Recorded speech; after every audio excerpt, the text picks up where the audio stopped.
Hello, everyone. Welcome back to the RationalInvestor.com's Broiler Chicken Show.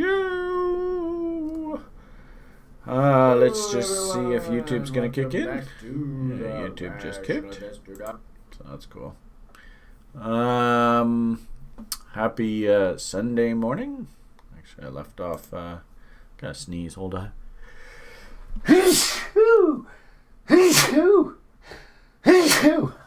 Ay. Oh, only 3 today. That's not so bad. Anyway, good morning, everyone. It feels like kind of a muted day here today. Everything is sort of calm after the storm. I don't think so. Knock on wood. Hopefully we're all getting through this latest batch of sickness. Actually, it's kind of weird. I feel it in the market. Almost everything's sort of coming to a grinding halt here. So, I'm not quite sure what it is we shall chat about today. Today, these weekend shows, I do like to speak to the level 1 school audience, but it is interesting just even to see the number of questions even this term. Yeah, it's kind of trailing off a bit. So, of course, as always, I sure hope we are learning the process and slowly working away on building out trading plans, really identifying who you are and why you're doing this and how you're going to go about doing this. As well, TRI has a big objective, January 1st, to finally get this new website sort of officially launched and our screener and technical analysis reporting engines up and running. So this has been a huge endeavor by Stuart, Julian, and I, and all the supporting staff of our crew. And we've been literally working on this since the 2017 Bitcoin top. So, I put replies out to YouTube comments and stuff that we have been working our butts off through this developer cycle to try and get TRI into a position where not only can we sort of teach best practices through our school, which is, pretty, how do we say this? Best practices, what should you be doing here if you're going to go and risk your money in the marketplace? But then also tool, what I would ideally like, of course, is to provide signaling systems to students and, of course, site members that sort of just dovetail with our education program. Because what we ideally want to do here is trade what we call setups.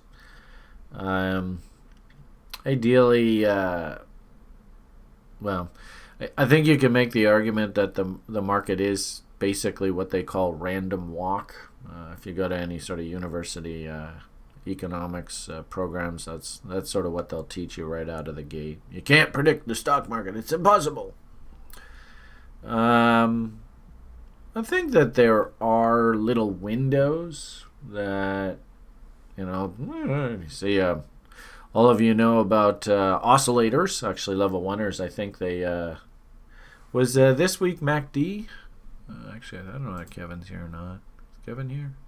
Kevin's such it's so beautiful working at TRI. You have all these beautiful people that just sort of float around in the background and just provide just beautiful support. So Kevin reached out to me about a half an hour ago and said, yep, we're winding up the level 1 class. They're pretty happy campers. Get ready to broiler chickens. Bark, bark, bark.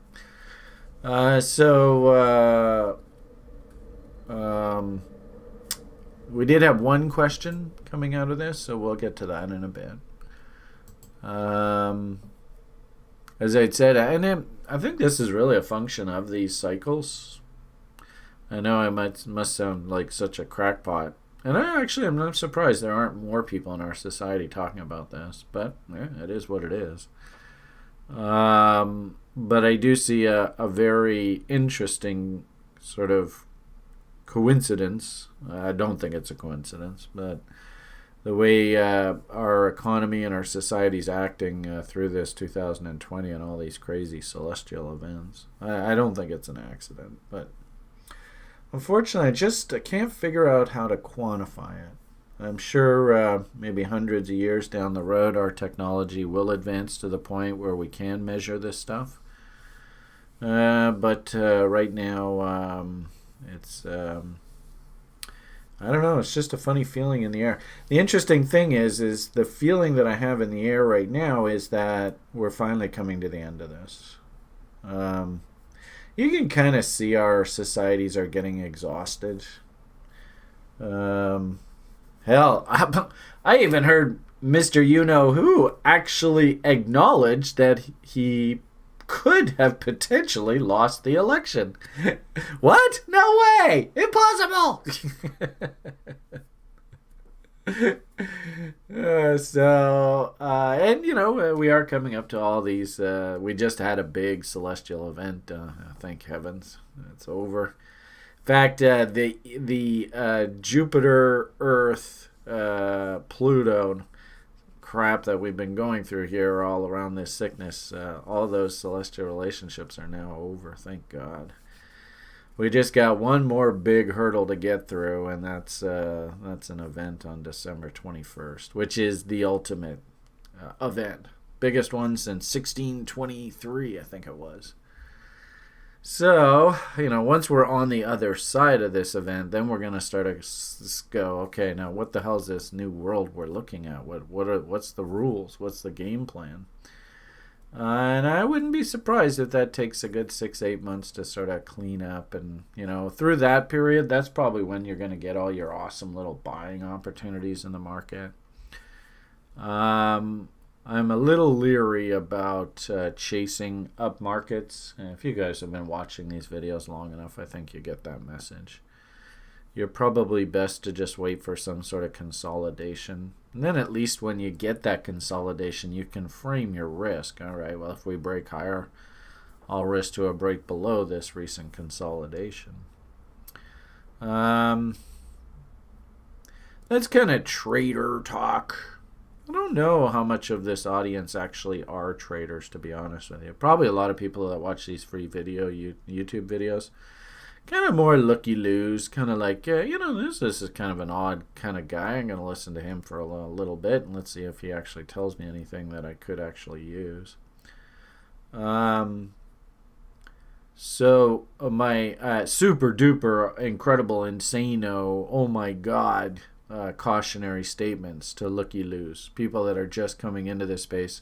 And of course, through this, you know, probably, you know, something that would make this really easy. Something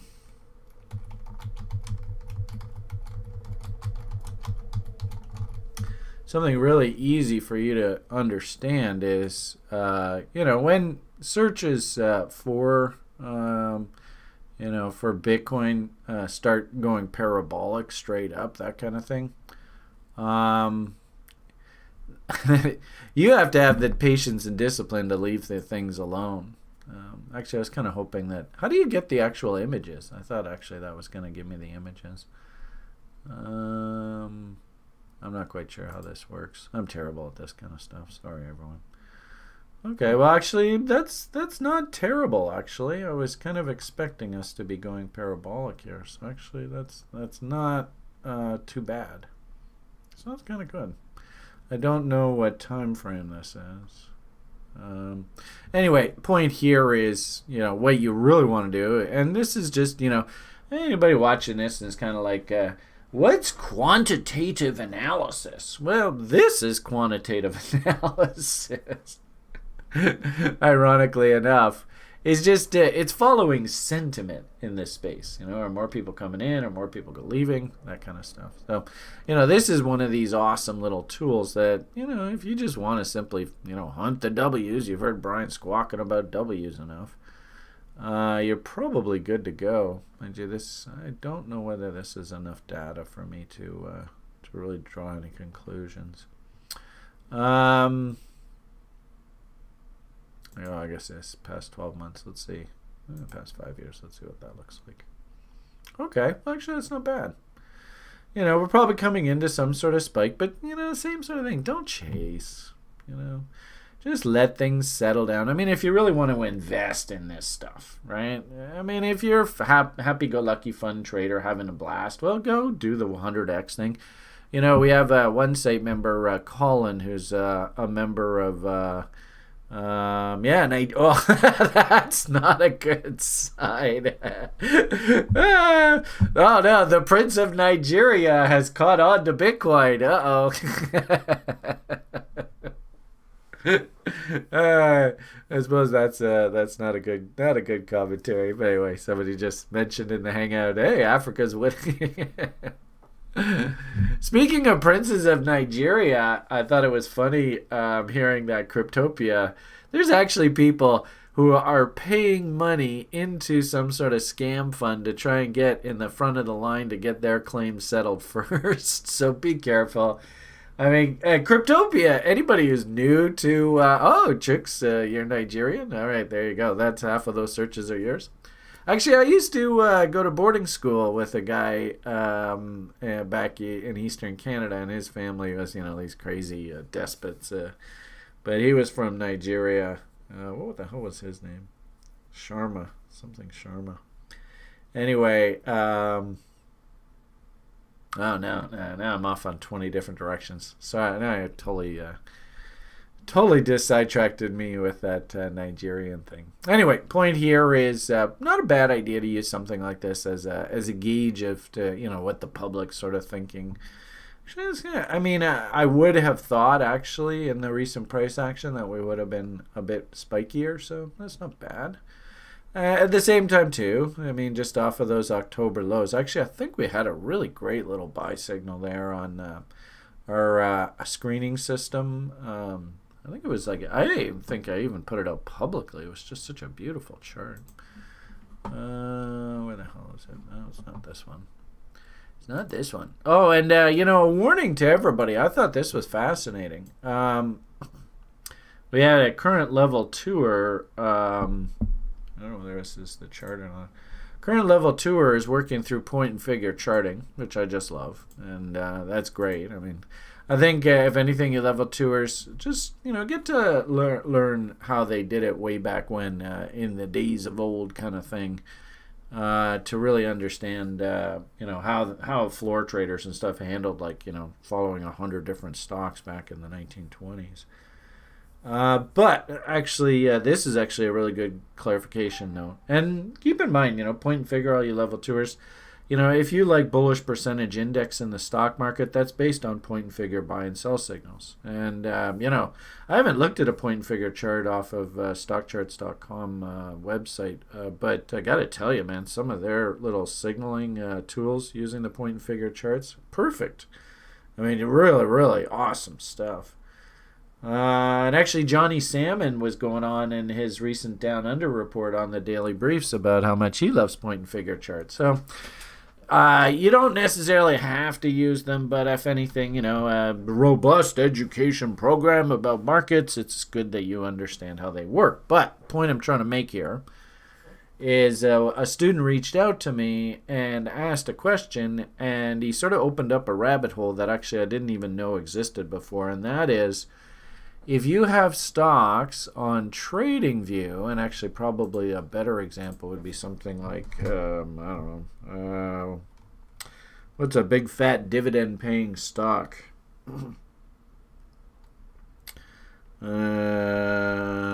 Anyone? Give me some sort of big fat dividend stock. What's a dividend stock?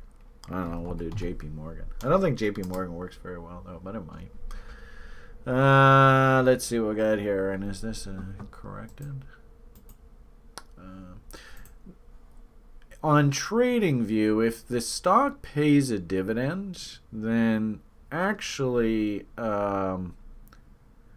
you have to go into TradingView and actually set this button right here, adjust data for dividends, which is interesting because we did an experiment. I think it was on JP Morgan. But we did an experiment comparing TradingView's sort of default settings to stockcharts.com, and he was going, well, I can't get my point figure charts on TradingView to line up with the point figure charts on stockcharts.com. What the hell's going on here? Turns out, of course, stockcharts.com does the right thing. They adjust the stock for dividends. But TradingView out of the box here, for example, you see this low here went much, much lower than this low here.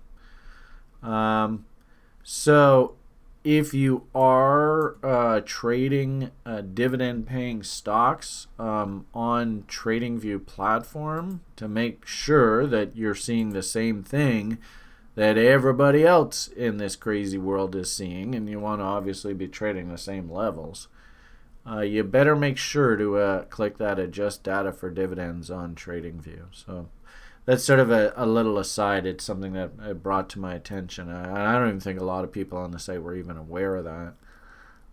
But super important. And thank you, I think it was Gold Fox, I think it was. Well, it's going to be specific to stocks that actually pay dividends. So obviously you people in cryptocurrencies, doesn't make any difference.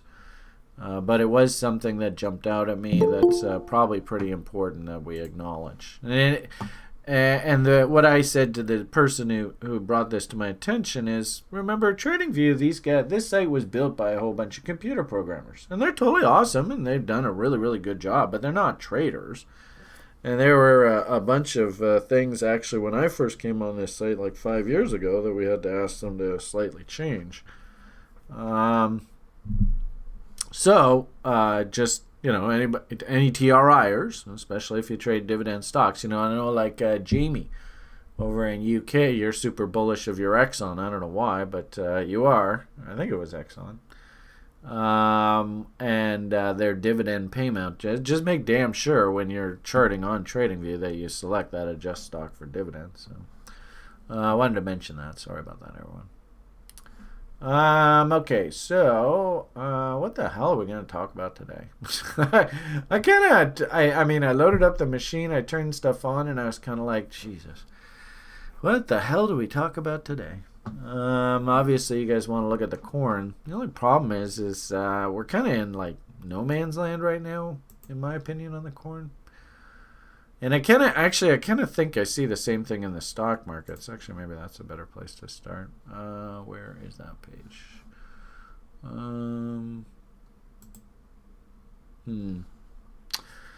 So what I wanted to do was show you which one is that? I don't know what the hell I did with the page. Maybe it's over here. Yeah, I guess it's over here. There we are. It's the dashboard.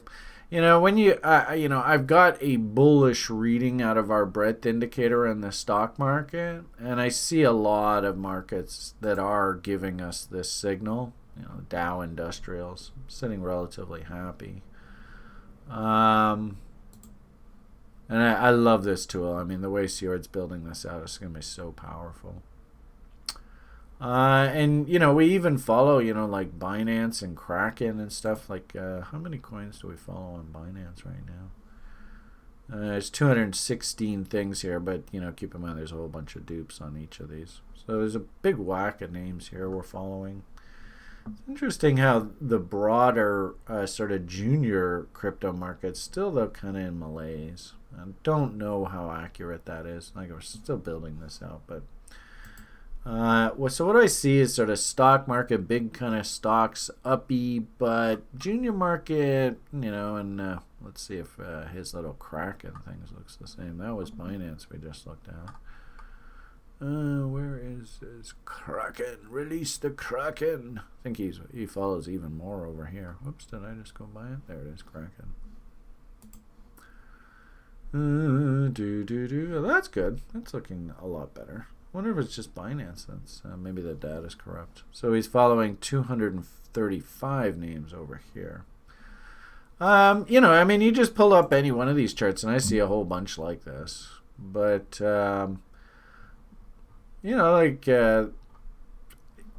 it's not like the market is cheap. It's not like the market is expensive. We're just sort of, this just happened to be this ADA. So sort of, middle of the road right now, considering it is November. Usually in crypto we like to dump into the end of the year, so be prepared for that. But this is kind of no man's landy right now, especially if we look at this entire range. It's not like we're right up at the top of the range thinking shorting. It's not like we're at the bottom of the range. We're kind of just sitting in no man's land for a lot of these. That happened to be ADA, but anyway, I just wanted to try and talk a little bit off of the page. Actually, be interesting. I guess what I wanted to point out is off of here. I have a screener that I'm just building out right now, and keep in mind we're sort of officially launching this in the new year, so we're sort of feverishly just working away on these sort of fine tuning, like just sort of building out these screeners. Noticed just a ton of crypto names are all. This screen just simply says, is the asset discounted relative to its 50% range? Basically buying against lows. And does the OBV and the RSI look healthy?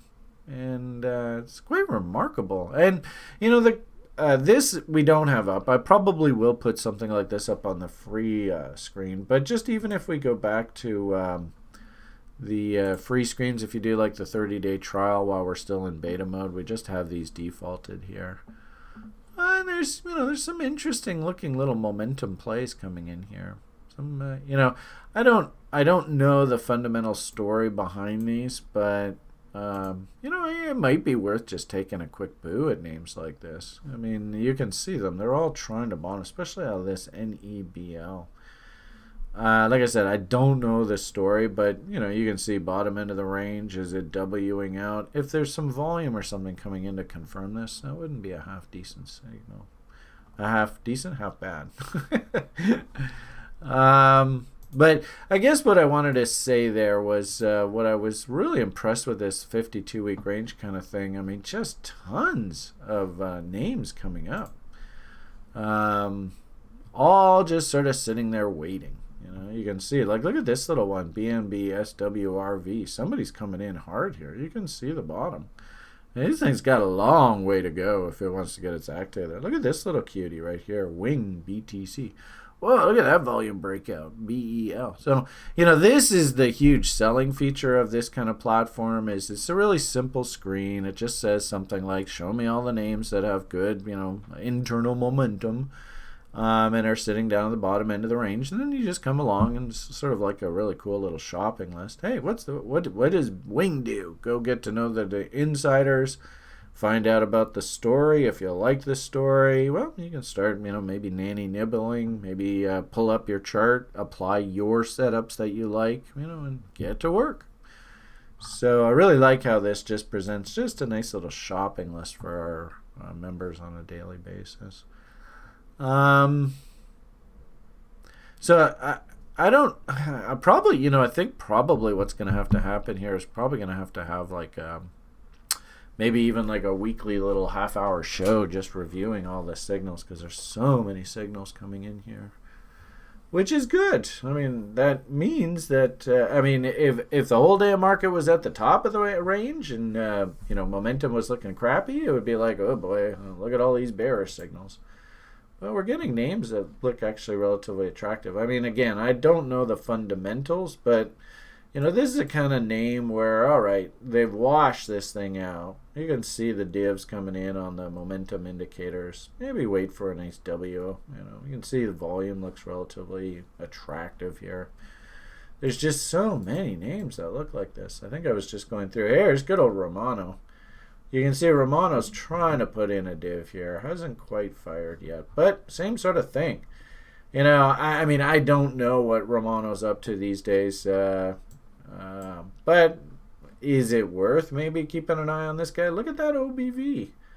I mean, somebody just keeps accumulating this thing. So do it as you please. You want to wait for, maybe a little W happens to come in here to help you see. I mean, the way that we like to teach the level oneers is probably a good example. Let's maybe wait for, keep it relatively low anxiety. Maybe let's wait for this MACD to break out some sort of big rally here, right? Price goes zipping up here. Whatever. This all confirms. Okay, now we got a base here in momentum, and then you start hunting for your W's kind of thing. In reload zones and all that kind of talk. So what I see out of this screen, and it makes sense to me, is I don't really see, this kind of screen that I showed you there a moment ago. It's not going to give you like, oh, where the hell is it? Where are you? It's not going to give you buy signals. All this is just saying, hey, here's a shopping list for you to take a look at. These assets are all really cheap. This burger, this is kind of a funny one. I mean, again, I don't know the fundamental story. I suppose we can start building fundamental screeners and stuff. I mean, our big objective was to get this technical screener up and running. But you tell me, would a trader be interested in coming in and sniffing around at the bottom end of the range here? I mean, you can see down wicks and tails like to be eaten. Beautiful level in there. Look at that candle body, low level for trade location. Look at this beautiful little fractal there. Like I said, all this screen does is it just says, hey, here's an asset that's trading really close to the bottom end of its 52-week range. You want to start getting in there and hunting setups with the bowl and spoon? Well, that's up to you. But I don't know the fundamental story here. I haven't got a clue what these guys do. Kind of a funny name, Burger. Actually, it's kind of interesting. Kevin, you're on the call here today. He's been really getting interested, and I know Colin is super interested. Is it called DNT coins? Maybe that's what this kind of thing is. Burger, that sounds like a funny name. Maybe it's one of those DNT. Is that the right expression? Kavarki, are you here? Grayscale buys $240 million in Bitcoin in largest capital raise week ever. Oh, there you go. NFT, is that what it is? Like, remember we were talking about punks? DNT. Oh, is that what it is? Okay, there you go. Non-fungible tokens? I don't know. I don't know whether this is one of those kind of things. With a name like Burger, maybe it is, maybe it isn't. I don't know. I mean, could I come in on the buy side here on a name like this? No. You want to trade this shit. Probably do your reload zones and all that kind of fun stuff. Yeah. Probably work some stink bids, bottom of value. Oh, there's cheeky little gaps, right? Just be patient. In fact, you want to see an example of patience and discipline? This is a fantastic example.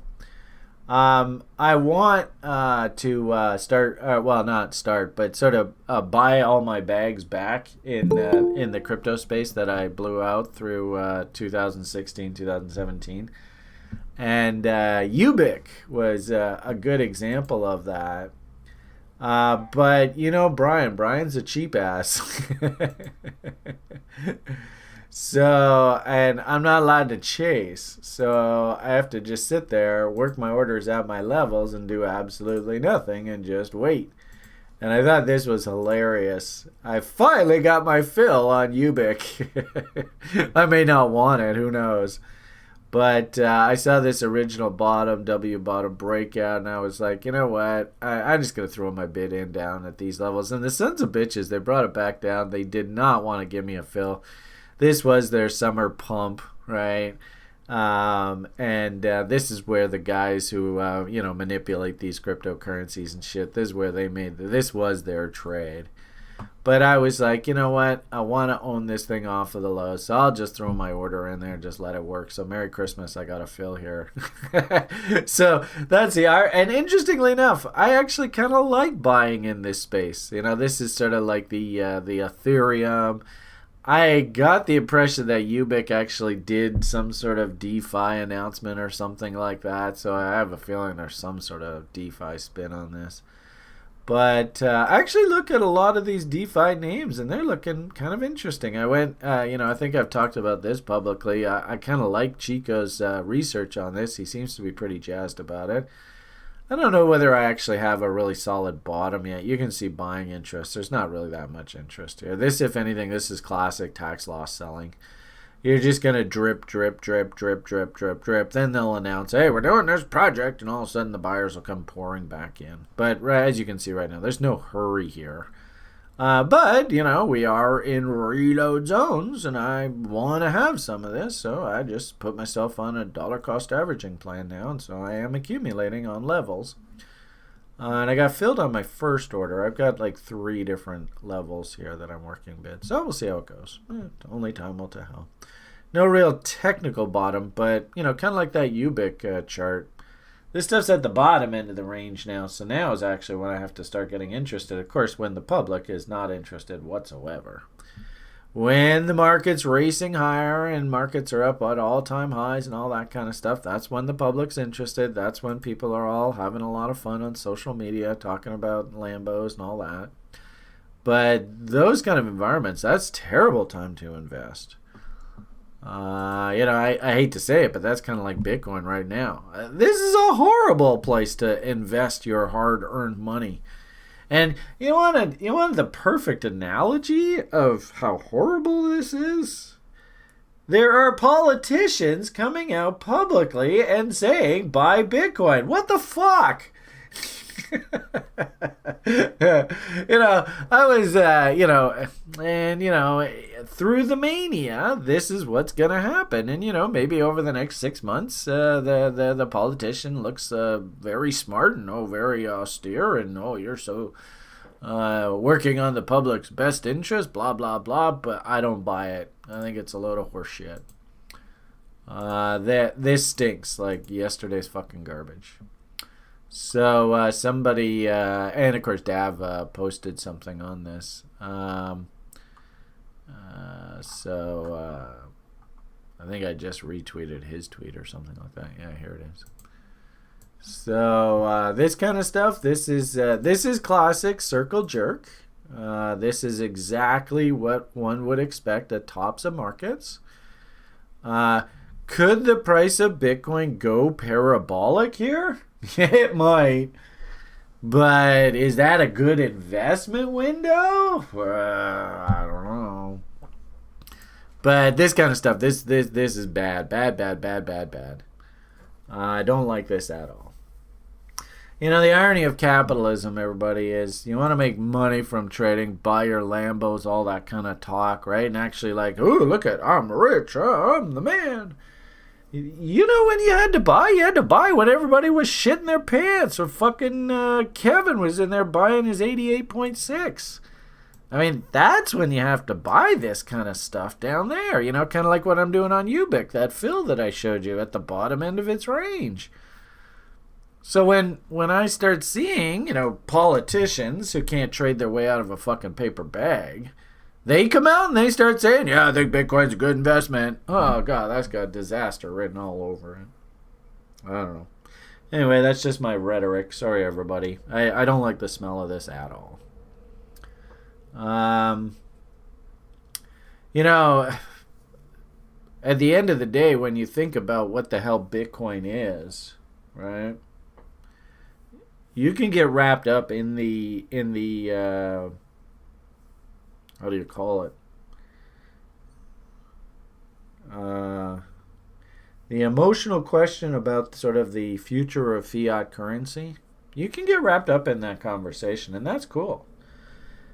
But that does not translate into, hey, look at the capital gain that I made on investing in this asset. I'm so smart. I bought low and I sold high. Those two don't go hand in hand at all. For the people that don't really care, that just say, hey, Bitcoin is the future, they keep diluting the currency, the trend is in this direction, just throw yourself on a dollar cost averaging plan. And ironically enough, at that point, you're actually rooting for lower prices. Why? Because lower prices means, hey, I can buy more with whatever my sort of monthly budget of purchases is. So ironically enough, an image like that to a dollar cost averager, that sucks. You don't want to see that. This shit's getting more expensive. I want to invest. So, do with it as you please. Markets go up, markets go down. I think I have on here, these are the Earth, Jupiter. I'm not quite sure if Saturn is actually in it, the conjuncts, but I know that definitely this was the last Earth-Jupiter one. I find it incredibly fascinating. I don't know. This is freaky when I see this shit. I've been talking about this stupid 8-to-1 angle forever. And they call this the trader's angle, 8-to-1. And right on that damn 13th event, what was fascinating is you could feel the inertia of the market. I kept saying higher highs and higher lows, higher highs and higher lows, higher highs and higher lows.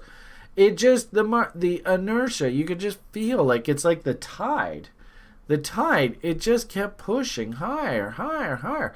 Literally, that happened on that 13th, that Jupiter Earth, and then all of a sudden the tide just feels as though it just changed.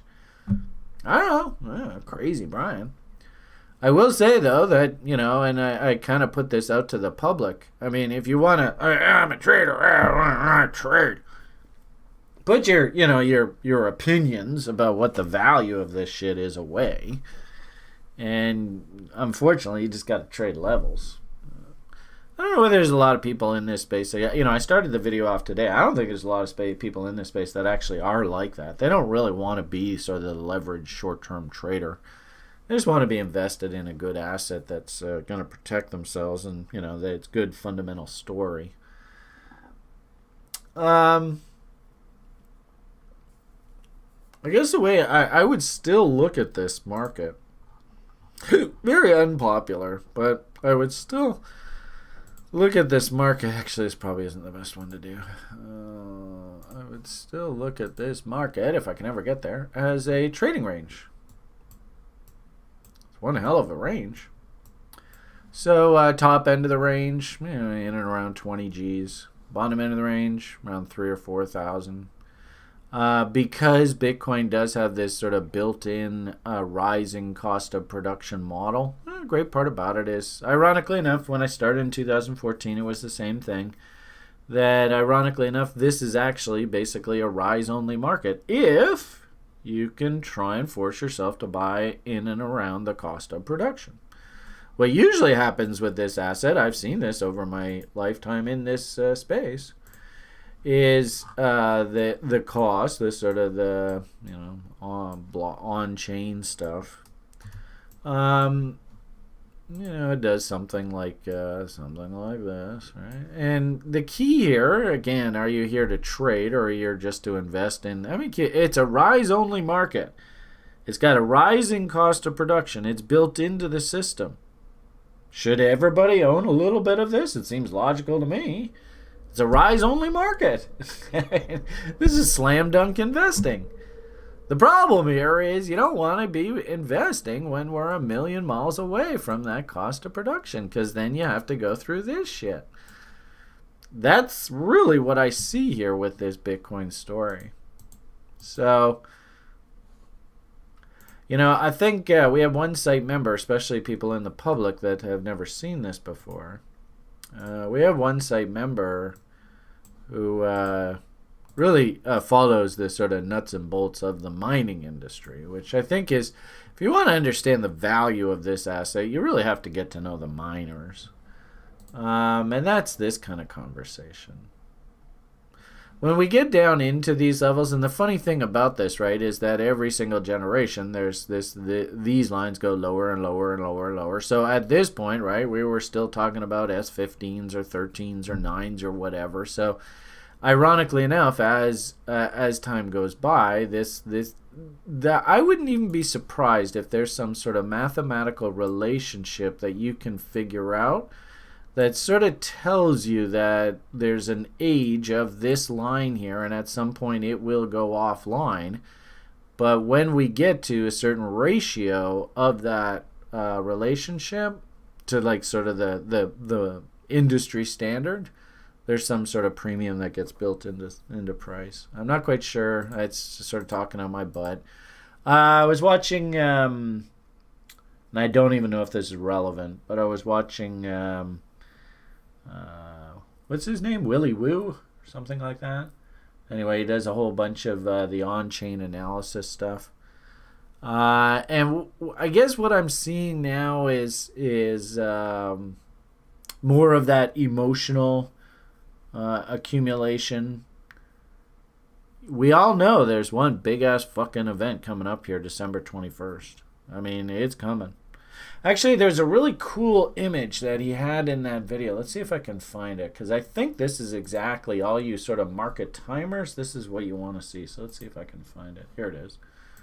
So I think, for whatever it's worth, and thank you so much to Tone Vase and thank Willy Woo for this video. And a big shout out to them. If it promotes them, it looks like they've got lots of people following them, so they certainly don't need any more viewers. But they were talking about this chart, and I really like this chart. This we were sharing in the lounge, so you know, if we want to just work off of this chart when somebody wants to post in the lounge, fine. I don't know whether we're allowed to even show this on YouTube. I'm sure I'm probably going to get into trouble. But he was comparing this cycle here, where the amount of coins on the exchanges was sort of flatlining and coming off, and this period here. So I mean, I don't mind, and you can see how price kind of spiked up here. And I like that sort of thinking that we're in this kind of, we're somewhere in this phase. In fact, actually, the sort of comparison chart that I put on the site is something like this. I mean, I don't know exactly where we are in this crazy thing, but we're somewhere. It just looks to me like if you think about this from just a simple fractal perspective, and this chart's a mess, sorry. I'll just go something like that, just really quickly. If this is that Bitcoin, I think I got it on here. Where are you here? Oh yeah, okay, it's up here. Sorry. This is the 2011-2016. I kind of thought we were somewhere in this area here. These guys all actually sort of believe we're somewhere in here. I don't know. My hunch, I still think we're sort of in this phase. But point of the matter here is this is actually music to our ears. Because what it means is, look what happens next. The only problem here, right, is that, you know, I know you can see the price. I mean, we're straight up. Is this a good place to be a buyer? I don't know. You know, maybe just let things settle down a little bit. Hunt the W's. And so that's sort of what I was thinking when I showed you that image there a moment ago. And like I said, I don't know whether I'm going to get into trouble showing this on YouTube and stuff. But I think that there's a lot of similarities with this. These are the number of coins that are held on the exchanges. And, you know, somebody just posted another tweet here. Notice that Grayscale just bought another $240 million of Bitcoin. So I think what's happening here, and you know, you had the Circle people come in and the PayPal people come in, and these people are not going to hold the coins on the exchanges, right? They're going to take them, probably put them on PayPal, put them on Circle, whatever. And then, of course, they go off to all the individual wallets. Point here is they're not going to be on these centralized exchanges. But I think the key here, when I was watching this, is maybe it's not a good idea when you're sort of trying to time your purchases to come in while this thing is still trending down. So there's, you know, there's moving parts, right? As it's trending down, you notice the price it's moving up, and you know, if you're long Bitcoins right now, fucking A. But notice that it sort of peters out here a little bit, and then it actually W's out. And so that's what I'm kind of thinking you'd really want to see if you're actually going to think about going in and like trading setups to buy Bitcoins. And notice this dump in here. That's kind of the window. And it's also a Wyckoff check against those old highs. Wouldn't even be surprised if that's like a reload zone of that little range in there. That'd be awfully hard to see though. And then notice the consolidation, right? And then this thing starts turning back up. And that's kind of what I want to see here for me to know that sort of our next sort of bull wave, where we're going to actually start seeing things like altcoins and shit starting to rally, and it's a bull market kind of stuff, and a new buy window developing. Right now, this feels as though this is the end of this move. And when I see something like this, I'd prefer to let this just settle down. Just let this finish. Now, like I said, December 21st is still more than a month away. Over this next month, could Bitcoin, I could easily see, and I mean, I know, call me crazy. And I don't want to inject FUD or fear or any of that, but let's just call a spade a spade. There's a bunch of numbers up here. And I don't think it's in anybody's best interest to call tops. That's very dangerous. You're a trader. You trade your setups, fine. This one, actually, I did a tweet out that was a short. You sell part of the position at like 2 to 1. Maybe move your stop to scratch on remaining. Maybe just leave your stop at your original point since you sold half at 2 to 1. Then if you get stopped out at the original risk point on the other half, well, it's just a scratch trade. So what? And you just see where this goes. That's the trader. Now, I don't know whether a lot of you people are actually traders. For the investor, might be a little dangerous coming in and calling tops here. You better just, what we want to see to actually see a top, and it's actually fairly evident here, and this is a weekly price chart, is a letter of the alphabet. So, no M's here, don't call a top. No M's here, don't call a top. No M's here, don't call a top. Oh boy, big fat M. Richard Hart's crying on social media. I think that's a top. Boom, down we go. Where's the W's? There's a cute little one in here. You can see they really tried to get going, but then it failed. So, maybe you get stopped out on that little buy there. Then the next W comes in. All right, well, here we go. We're rocking and rolling. I don't know. Maybe you did short that M. That's up to you. But don't call a top after this W. Don't call a top. Don't call a top. Oh, boy, here comes M's. Oh, boy. Okay, boom. Down we go, right? And, rinse and repeat. Game goes on and on and on. So, yeah, you see the price action right here. Probably not in our best interest to say this bull market is done. It's going down. I wouldn't say that at all. And then, like I said, I think it's a valid concept. It's very hard for new people, especially if you're operating off of these huge time frames, to understand the way sort of harmonic traders think, in that they're always sort of postulating trade levels. It's not really like this is the one trade level and only trade level. It's sort of like, okay, let's postulate where this thing might go. Oh, Jesus, did I lose the YouTube page? That would suck if I've been talking for half an hour here. I don't even know if I'm on YouTube anymore. I don't see the page anymore. Where did I put it? Oh, maybe it's over here. Is this you guys over here? Hey, there you are. Yay. Okay, good. So we didn't lose it. That must be you guys here, right? Hey, there we are. All right. Sorry about that. Kind of lost my head there a moment. All right. So, as we're sort of working our way higher, isn't it, actually, remember I did that funny little chaos level off of this W here and painted a level up here. And it's just sort of like, okay, well, technicians are going to be paying attention. There's obviously a level up here. So same sort of thing. What was this exhaustion move going to look like?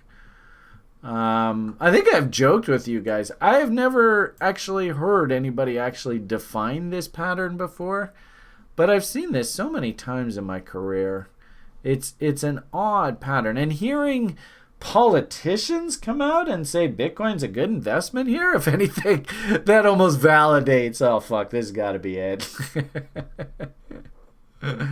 So we have this funny, I don't know what it's called, never heard anybody actually teach it, but I've seen it so many times in my career, and gee whiz, that's that level up there.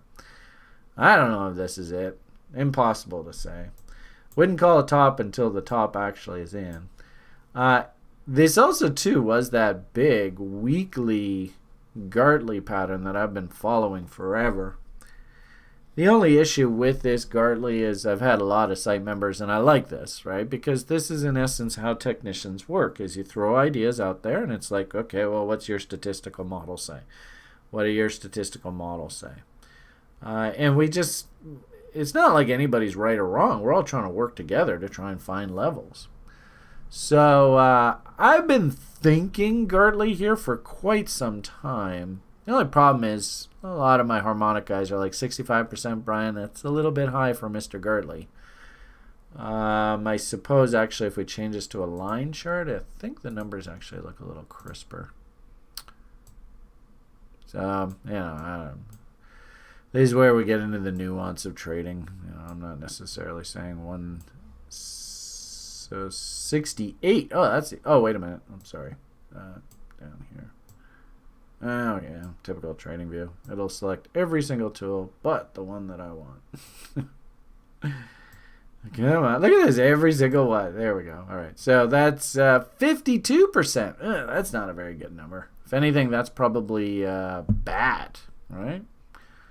Layers. Yeah. I'm terrible at this kind of stuff. So anyway, just bear with the old man here. So, is this a textbook Gartley setup? No, it isn't. Would have liked it to have been really pretty.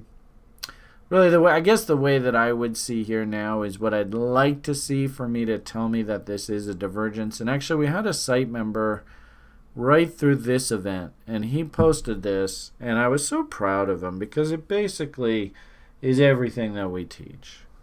But he went out on social media and he said, look, if you ever see weekly bullish divergences in MACD momentum, it is the buy signal of your life. Well, now what did I just do?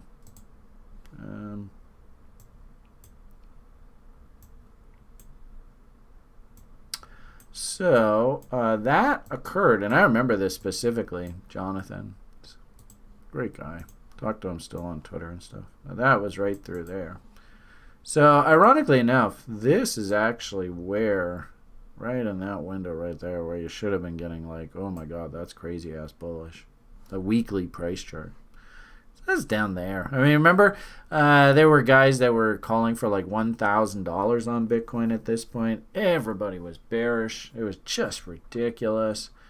And then, of course, the W comes in and away we go. Right? And then you look back in hindsight and you go, gee whiz, I sure wish I had my plan ready to go and loaded up then. On a weekly basis, I mean, look at this momentum. It actually doesn't look bad. You know, there's that December 21st event. Could we keep churning higher here through this window? Yeah, probably. I guess you could see here, notice this, right? This is kind of like what we want to see to tell us that, hey, maybe this thing is done. There, the market's smiling at you in its MACD histogram there. Down we go. And then you can see a divergence starts to form in here. So any kind of bullishness coming through here. More bullish divergence. But yeah, actually very powerful. Very strong. So almost impossible for me to say, you know, that's the top. I don't know where the top is. It almost looks like it needs to come up somewhere in here, right? You know what this looks like? Oh, Jesus. Now I know what this is. Fuck. So this is a monster MACD wedge. You don't see, actually, level 1ers, you just did MACD. So this is kind of cool for you guys. So this is what I would call a coil in momentum. The only problem with this is usually what ends up happening is the market breaks out. It goes violently up. And it looks to me like that's exactly what's going to happen here. Kind of like this, right? You see how it breaks up, and this really probably isn't the best one. Probably like off of here. There's that huge coil. So it breaks up, and you can see the similarities. See this? Up, up, up, up, up, up. So we're right now, we are in this phase right now of this market. You can see it. I mean, it's as plain as day. Coil, coil, breakout, hump, hump, hump. So coil, coil, breakout, hump, hump, hump, and this is where we are. So we're heading into some sort of big apex peak here, people. The only problem is, I mean, when politicians tell you it's a good investment, is that really a good idea? I wouldn't be surprised if this thing pops pretty violently.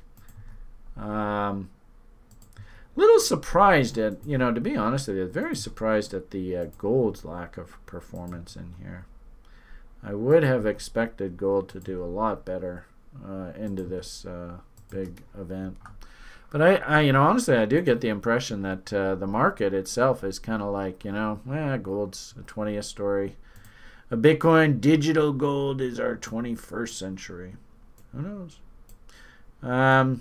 So if anything, that's actually a really good lecture for you level 1ers on MACD histogram here and the application of that here this week for you guys. So, hopefully you guys all can see this divergence. Really good. Huge rally on the other side.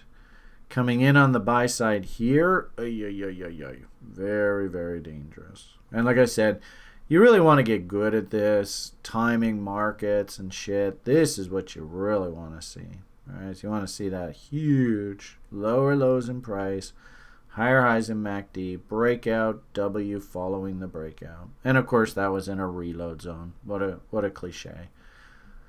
So, obviously, hindsight's always 20/20 looking backwards. Don't like the look on a weekly basis. You can see, and it's good to see. We've got some ramp here in volume. You really don't want to see this trail off. You would, if this is really a bull, we want to see the buyers come in here. That silly politician, instead of telling the public to buy, get her to actually spend some of those campaign contributions on buying Bitcoins. So, I wouldn't even be surprised if, Georgia, that Senate seat becomes really contentious. Because the lady that's running in that Senate seat, she basically got her seat through, crony capitalism. A little bit suspect. So, weekly basis, I don't see a top here yet. And that's good, because usually weekly tops, look how long this one took to play out, right? When the top comes in, hey, if you see a weekly top, it's like, oh, Jesus. Back down we go. So there's no weekly top here.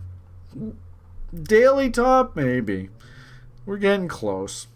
In fact, actually, the volume study here is probably your tell. And I've sort of said this to people in the public, I build indicators to try and help me as a broker just simply say to my client base, hey, is this investment really a good thing for you to be thinking about right here? And you can see we get stupidly overbought. This happens to be a 2-day chart. Stupidly overbought, maybe just cool your jets. Stupidly overbought. In this case, she just went sideways. But you notice, clean all that up. Start putting in W's in these momentum indicators. All right, we're good to go. Stupidly overbought. Yep, got stupid. And back down we go. This one, this one was almost entirely flat. This one was like, oh, are we dumping? Are we doing? And then, no. Big head fake. So here we are. We're stupidly overbought. That same sort of conversation I just had a moment ago. I don't know where the hell the top is here. Is this a good investment? No. Could the price go another grand, couple grand, $3 grand, $4 grand, $5 grand higher here? Yeah, it could. Certainly not going to say that won't happen. It's interesting, one of our site members, Julian, really loves his Tom DeMark, so we're kind of getting 8s and 9s on the daily there, so be careful.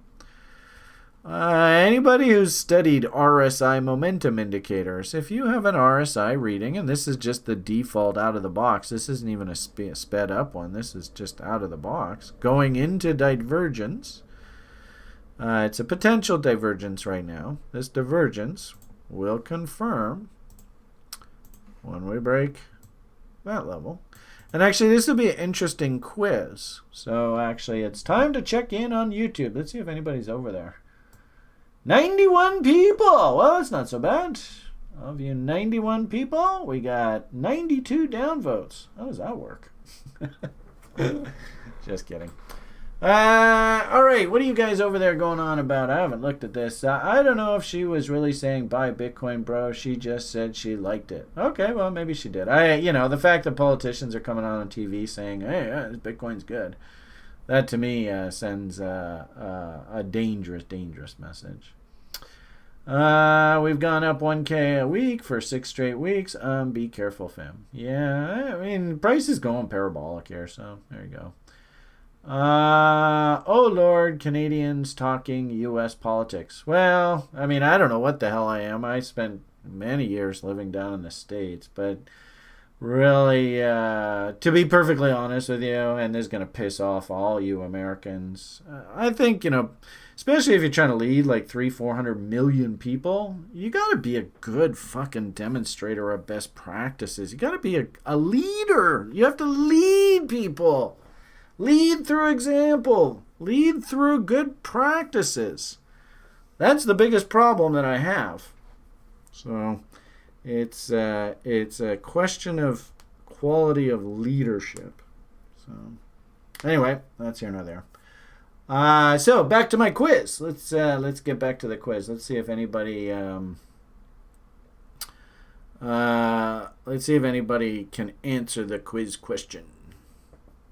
If this little M fires here, and I don't know whether there's anybody even over there to 90 people, whether any of you ever watched any of these old videos, but I walked everybody through this. If the first M fires here, what should we be thinking? Is that a bear? Is it a cell?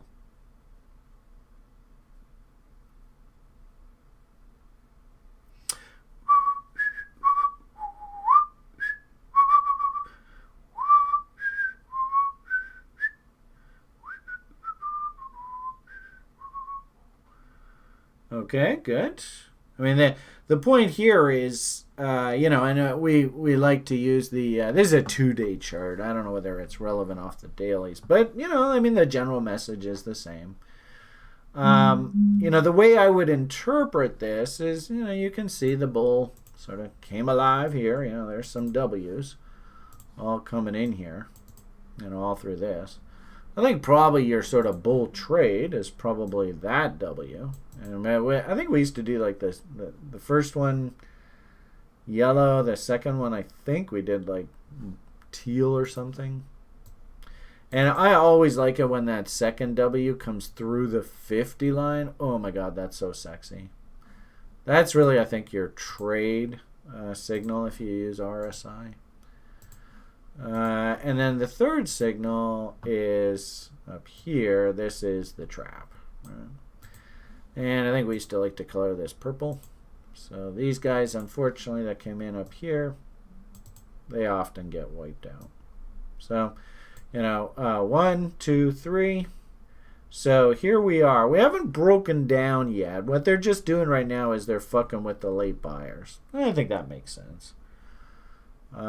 Should we confirm this M, then that will be sort of like this. All right, bears, you better cool your jets. And now, and this is just conjecture. If this does confirm, then if we get the M through the 50 line kind of thing, then that becomes the next signal. And that's sort of like our teal signal, not purple. So that signal. So we'll see what happens. So it's not really like off this 2-day chart. It's not really like Bitcoin is broken down yet. I think they're just fucking with the kids. Which, it's a shame. It's capitalism. Welcome to the party. So let's see where that would have come in. So yeah, the trade was this candle right here. And as you notice, where is it? Right here, right? This turn right up here. So, and that led to that rally, which makes sense. Well, big breakout buy. Woohoo! I think, what's that person over on YouTube was saying, that's that. What is that? It's about like a $5,000, $6,000 rally in just a few weeks. I mean, it wasn't a bad signal. Don't get me wrong. But coming in and buying here now? Oh, Jesus H. Christ. Be careful. I mean, the irony of it all, you see where the arrow is. I mean, this is why I love our website and what Sjord's created here. I mean, we don't have to overthink this. That's, I built this school, and where the hell's that damn chart? I have to think about what I'm doing here. I think it's over here. Yeah. And I put, in the Broiler Chicken Show, I publicly said this. This is why I said, join the 30-day trial, man. We just give you these signals for free. So, and this is everything that I teach. Hunt the W's. www.buythefuckingw.com. Oh, hopefully that put a smile on somebody's face. Hey, Colleen, you like that one? Hey, Cheryl, what? I can't. Yeah, I can't show that to your kid. Hey, sorry. I think I should register that domain name. Hey, that's pretty smart. Somebody get that. www.buythefuckingw.com. I like that. I love how I can make myself laugh.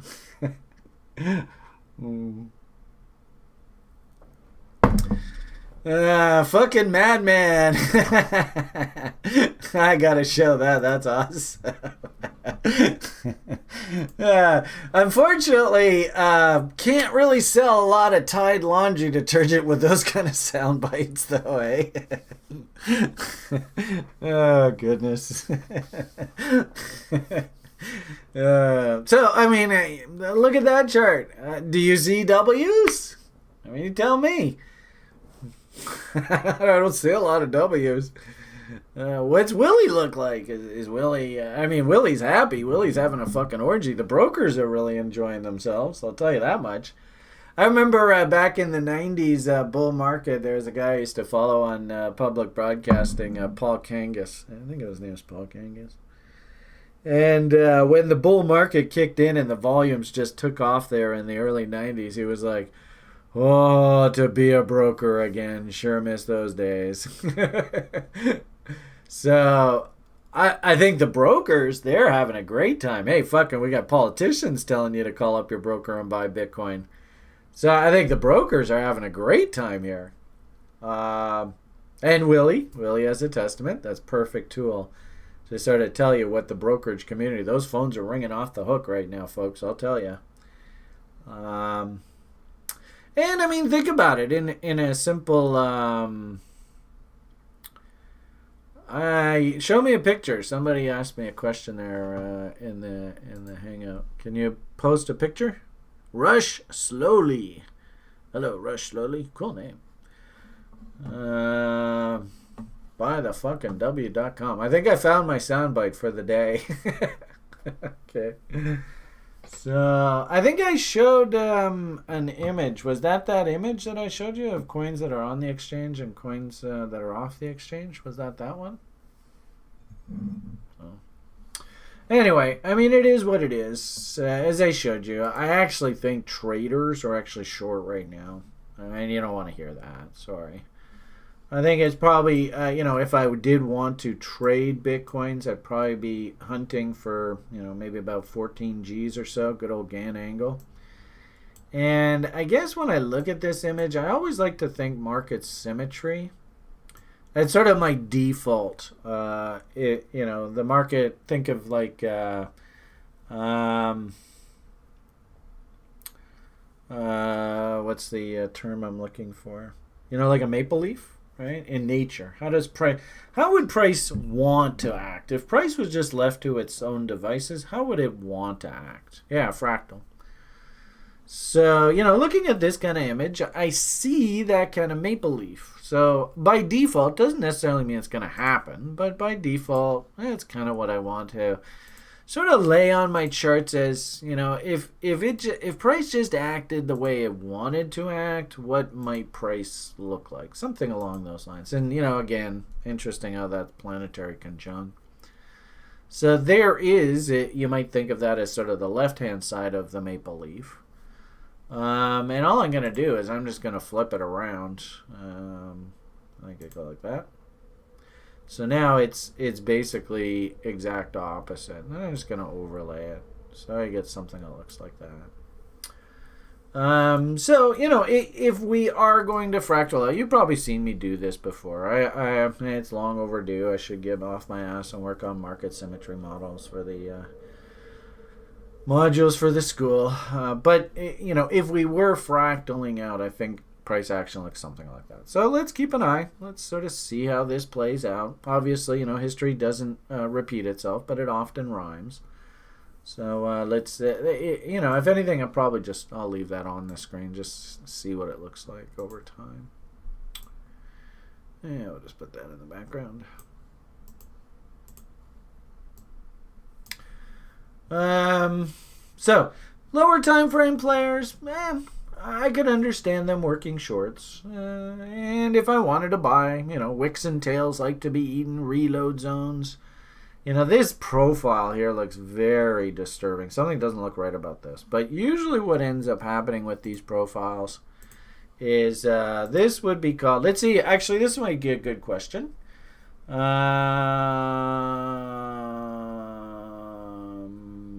Sunspun is making pancakes. All right. What would we call this kind of profile? I don't know whether anybody even on YouTube even knows this. It's something I didn't know before. Maybe I'm going to learn. Anybody know what we'd call this kind of profile? Thank you, Colleen. Thank you, Felipe. Thank you, Andre. So smart. You guys are brilliant. Hey, not too shabby. Hey, cool name. Double distribution.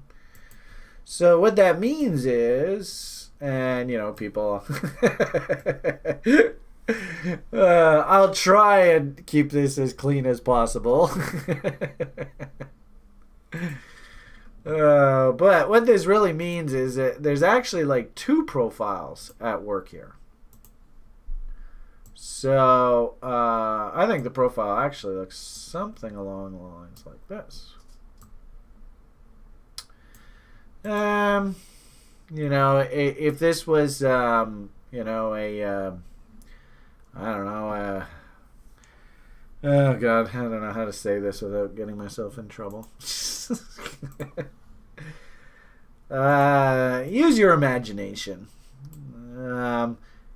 What should happen is that this is sort of an agreed upon price range that price is exploring. And this is an agreed upon range that price is exploring. What should happen here is, anybody who's taken the course, of course, Hoag's 80% play. So if you can kind of think, where is 70-80% of this profile's range, you're going to have Mr. Hoagland probably stepping in. Hey, where'd he go? There he is. Right on the sell side up here. And on the buy side down here.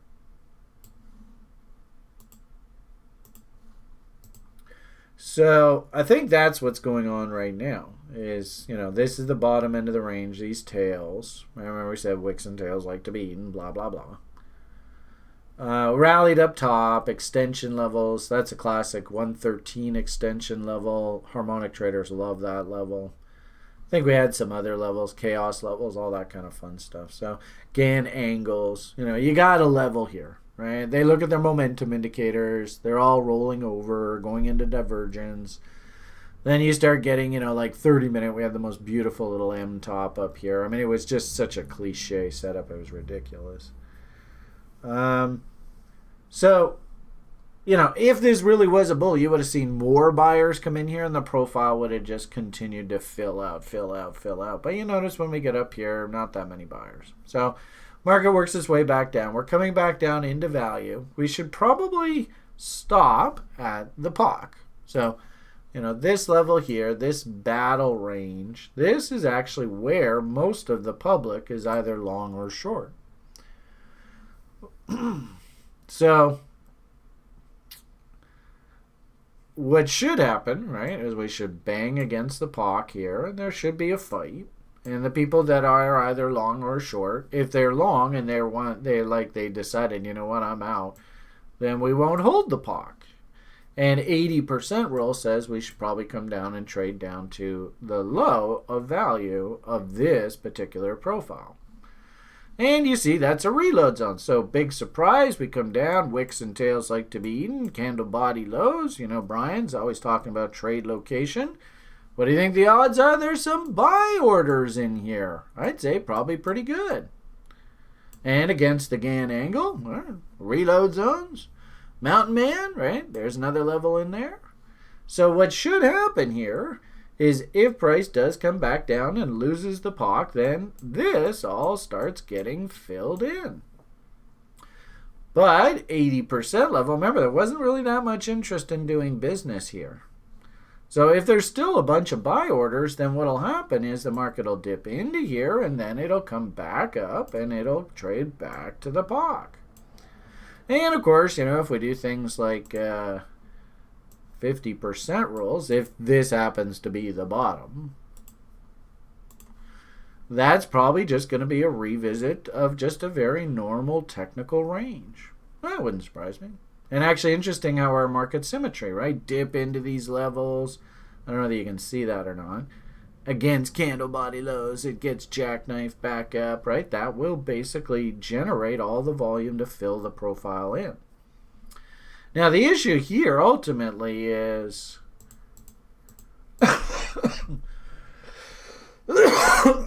Excuse me.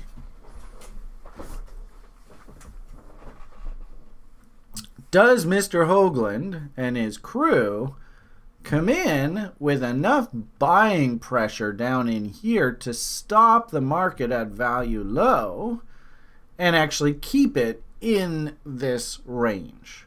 Right? In essence, you could argue the market right now is just playing ping pong between these two extremes. Back and forth, and ultimately this profile actually wants to completely fill out, so it ultimately looks like a square. That's when you'll know that, okay, we're ready to move to a new level. So the fact that this profile, number one, has a huge hole in it right here, means that this actually is acting as a magnet. The market cannot accept moving higher in earnest with the profile looking like this. There's a hole in the profile here. And if we do go zipping up, then we're going to come crashing back down afterward, back into this hole and fill in this hole. So if anything, you don't want the market to continue moving higher without validating the level that, yeah, lots of business was done here. The market believes that this is actually value. Right now, I don't think the market believes that this is value. I think the market was emotionally pushed higher. Celestial events, elections, politicians coming out and saying, hey, yeah, Bitcoin's a pretty good investment. God. That kind of stuff brings out the retail, but that's not really size. So that's a bit dangerous. So anyway, back to our conversation here. My initial sort of objective would be just a revisit of these levels in here, if this does indeed make lower highs and lower lows. We'll see. I think we're probably going to have a pretty big fight at 15.5. That's a psychological level. That makes sense. Also, too, this probably, what is the risk temperament in the marketplace right now? And I get the feeling that stocks are kind of losing their oomph. They were really pushing higher. Energy actually came off. You can see Bitcoin's still pushing up, but look at all the fear assets. They all reversed violently on Friday here. So I don't know. I get the feeling something shifted here. This is Brian talking out his butt. Maybe gold finally, all those gold bugs get vindicated. Tough to say. So, looking at that kind of image, number one, of course, weekly, longer time frames, very dangerous to be an investor up here. Traders, I actually think traders are working the short side right now off the lower time frames. And if anything, the traders, keep your eyes peeled. If we get nice, sexy little momentum turns in here, this could pop like this very easily. We are in this kind of environment. So like investment wise, I don't think it's a good idea to call tops. If you can get deep pullbacks here, I mean, look at the profile here. Looking at this range just alone. Look at that hole. Oh my goodness. It's almost funny. It's funny when you kind of look at this kind of stuff, because I played this game so long and I see this kind of image. Just take a screenshot of that and let's come back 6 months from now. Not next week, not in 2 weeks, but like in 6 months from now, and let's see whether they cleaned all this shit up. My hunch is, yeah, they will. And, my hunch is probably within the next couple months. But we'll see. Only time will tell.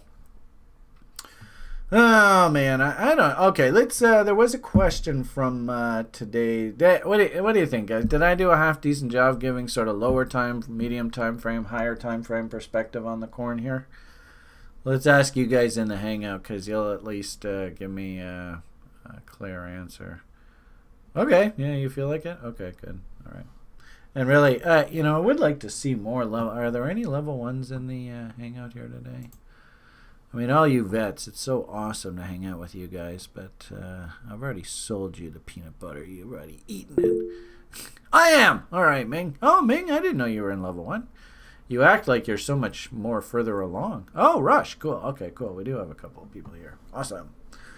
Okay, so somebody had asked in the class today, and actually, I have a funny feeling this question and what I talked about there on that MACD histogram are related, because they did MACD histogram and raw momentum divergence today. So let's see what we got here. Hello, Brian. The concept of W's wouldn't be the same concept of the cup and handle pattern. Question mark. The concept of the W's wouldn't be the same concept? Is there any difference between both? If so, can you explain them, please? For example, would you consider this a W? Let's see what you got here.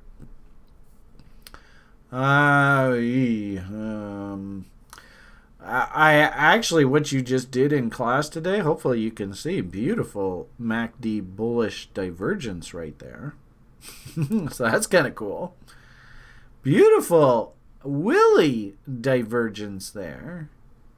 I don't know whether you can see this or not, but beautiful divergences here in your price momentum analysis tool. You'll be doing Willy next week, but in essence, it's the same thinking.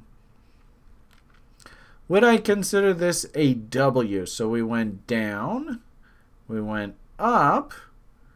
I would actually take this high into consideration.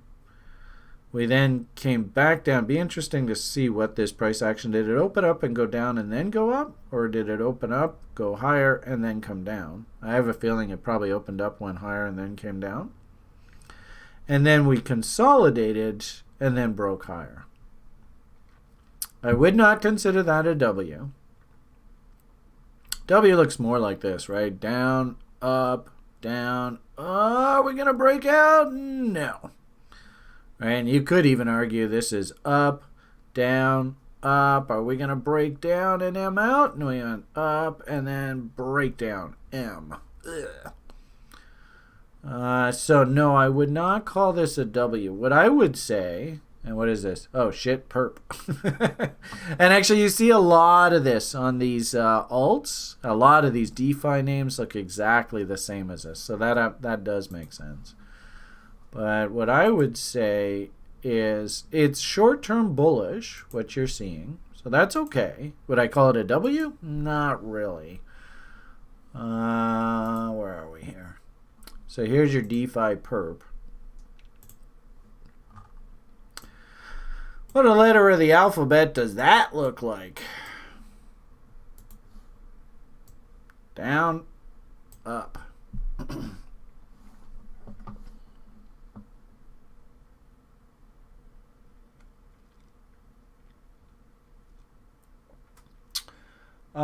Crypto Cotter, interesting question there. If you reach out to Julian, we could probably put a package together for you if you'd like.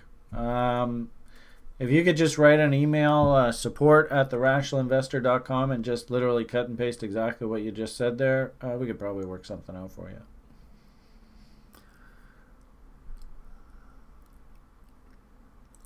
And Crypto Cotter, what letter of the alphabet is that? F. It's not an F. Sunspun, you fail English class. Sorry. That's a V. So, a V is a half of a W. Okay, that's fine.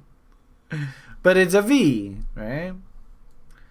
So, unfortunately, what that does mean, if this is going to be a W, what it does mean is we should probably expect something like that. And what I do like about the bullish divergences that you pointed out, and this is our 3-step process, is what you want to do is you want to wait for location, which is totally cool. I think you did that admirably. You were nice and patient. You want to let these divergences come in and confirm themselves. We would really love to see this big honking one. Oh, yeah, it did. So let's see how we finish here, right? We'd actually like to see this W confirm itself. Then we can start hunting W's. Good point, Grim. I mean, the problem with assuming that these W's and stuff, if they're not confirmed, kind of like this, you could have looked at this and went down, up, down. Hey, that looks like a W. That looks like a W. As Grim just said there, this V can actually roll over and turn into a big fat M very easily. And that's why it's super dangerous. Don't front run these W's. Let them come in. Let them confirm. Let this thing break out, finish the candle, beep! We're on to the next candle. You see that this bar is above these highs. Great! We now have confirmed momentum divergence! Dun dun dun! www. Buy the fucking W.com. With the momentum divergence at location.net. Or .io. I think .io is the popular one these days, isn't it? Something like that. Anyway. So, we're going to let this divergence. Now, keep in mind, super shark, slicksters, you could have seen this little divergence, which confirmed on, I guess, this candle right here. And you could have said, just off of these 3 bars, what 3-bar pattern does that look like? Oh, you guys did candlesticks, right? Yeah. Oh, very good, Andre. Oh, you're smart. Inverted empire. Oh, all the guys on the New York trading floors, they'd love for you to say that. Who asked this question? Are you here? Whoever asked this question? Was that Yu Ming or Rush? No? Yes? Maybe? Anyway. This is a fractal. So, I mean, if you were like super slick monster trader, right? You could draw a trend line 1, 2, maybe 3. Probably best to drill down to like a 4-hour. And you could have just said, look, I'm going to buy the break of this candle and risk against this low. Right? Pretty small risk window. 2 to 1, 1.5 to 1. Looks like 2 to 1 probably got hit. And it probably was that rally. But the issue now is, what does this look like now? Doesn't look like a W. What does this potentially look like now? And I kind of drawn it out there for you. Anyone? Let's go back to the chart. Boom, boom, boom. Let's go back to the chart. No, that doesn't make any sense. Whoa, look at that candle. Ouch. Oh, look! Oh, whoever asked this question! Can you see this? That's a 4-hour chart. Question. Is there a way to keep track when moving averages and oscillators change from sell to buy and from buy to sell and sell to buy? Yeah. I mean, actually, it's kind of cool. I mean, keep track. What do you mean by keep track? I'm not quite sure. I mean, you can build tons of scripts. Like I can show you scripts that we teach our level 2ers to write that actually tell you when this event happens here. It's a pretty good signaling system. And, actually off of our platform that we're trying to promote here that will go live in the new year, that's one of our major functions, right? Like the free version that we give you, if you just sign up for the 30-day free site access, that's what these are. So there's 13 EMA bullish cross. There is the golden cross. That is, in essence, when the 50-period SMA crosses the 200-period SMA. So these are just really, really simple. This is DAV. one of our students from years ago. He actually built this screener while a student, and actually it's worked so well. I was like, fuck it, man, I had it. So I'm not quite sure specifically what the question is, Alex, but I think the answer is yes, and actually it's not that difficult. Okay, back to our... Actually, you know what I'll do is, why don't we'll go make a copy, making copies, and then we'll go over here. I mean, I think I was telling you guys, there's a DeFi name, and that's basically in this same space that I've been buying here recently. I love this stake idea. And actually, this looks like it's turning into a pretty sick trade. So I don't know whether you guys can see this, but that's not a bad little reload zone test. That's where I had my bid in. Like, if you look at the lower time frames, this thing had a nice juicy gap, and I was just like, well, I'll work my order at the gap and see if I can get filled. So that was right in there. And look at the... here we go again. What letter of the alphabet does that look like? That's actually a pretty sick looking trade. Can anybody tell me? I mean, this might be a little easier for you to see. What letter of the alphabet just came in there? And this is what I really want you guys to learn. Right? Is that maybe you're going to wait for location. Maybe there's signs of divergence here. I don't know. And then you're going to draw little reload zones. What a coincidence. Reload zone just happens to line up right off that double bottom. I mean, this is the shit that you're here to learn how to do. Can you do this? I don't know. That's entirely up to you. So, I don't mind, actually. Like, I just worked my bid at the gap. I got a couple more bids working on this thing, so I wouldn't mind buying more. And actually, what I was talking about with, like, Bitcoin with dollar cost averaging, here's a good example. I actually want this market to go down more. Oh, cool. Awesome. Thank you, Crypto. Cotter. Is that like welcome back, Cotter? Welcome back. It's funny how actually I was kind of in a flat mood this morning, but just talking to you guys and saying these funny jokes and stuff, actually I feel a little bit more perky.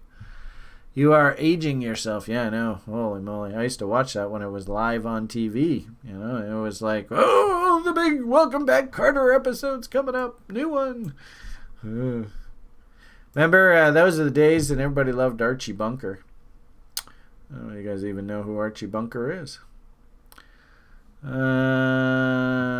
Barbarino. Yeah. Okay, so back to our conversation here. I hope that kind of helps you see that. And I mean, if you actually zoom in on a 4-hour chart, does that look like a W? Doesn't really look like a W. I mean, there's the W. And this is what I really want you guys to learn. I just said this a moment ago. I mean, can you guys see this? Fuck, this is ridiculous. So you've already got trade location. And this is Kvark's level. I'm surprised Kvark wasn't in there buying us. Look at this. This W came in right off the goddamn 88.6 level. Look at that. Right there. That's Kvark. He was probably the one that came in and put the goddamn bottom. And actually, this is also really cool, too, because this is, level 2ers. This is a fantastic analogy of volume profile and Hogue buying below value. So, what do you think? I mean, can you...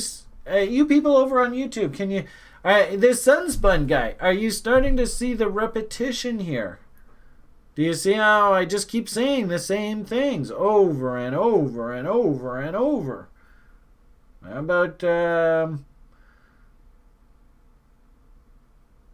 any of you? I don't know. I mean, it's kind of funny, really. Nope. No response at all. Oh, well. There's Cheryl. Cheryl, is that you who's sending me messages on YouTube about you and your son? Oh, man, that's awesome. Need some new dopamine fix. Give us a 1K green dildo up, please. There you go. So, I do kind of like your thinking of cup and handle, but, try and remember, cup and handle really wants to look very symmetric. So your comment about would a cup and handle kind of be a W? That's actually right. Yes, that is correct. But you want this to be very pristine. And if it is a cup and handle, then what should happen is you should draw your distance from the lip to the bottom of the cup. And as an old client used to always say to me, many a slip betwixt cup and lip. That's an old Scottish proverb, by the way. So that would be your thinking here on cup and handle. I guess what I think you're sort of seeing is a cup. And then if this really is a handle, what I'd really prefer to see is something like that. I mean, I see what you're seeing here. I think you're kind of pushing it a little. Because really, this isn't really a very good lip. That's really more like a rising wedge. You would have liked to have seen this be very crisp. And this level really respected. If anything, this is cup and handle. What I'd like to see now is a nice deep pull back and then something like that. And then what usually happens, ironically enough, is there makes even a littler one. And then it makes even a littler one and a little one, and then away it goes.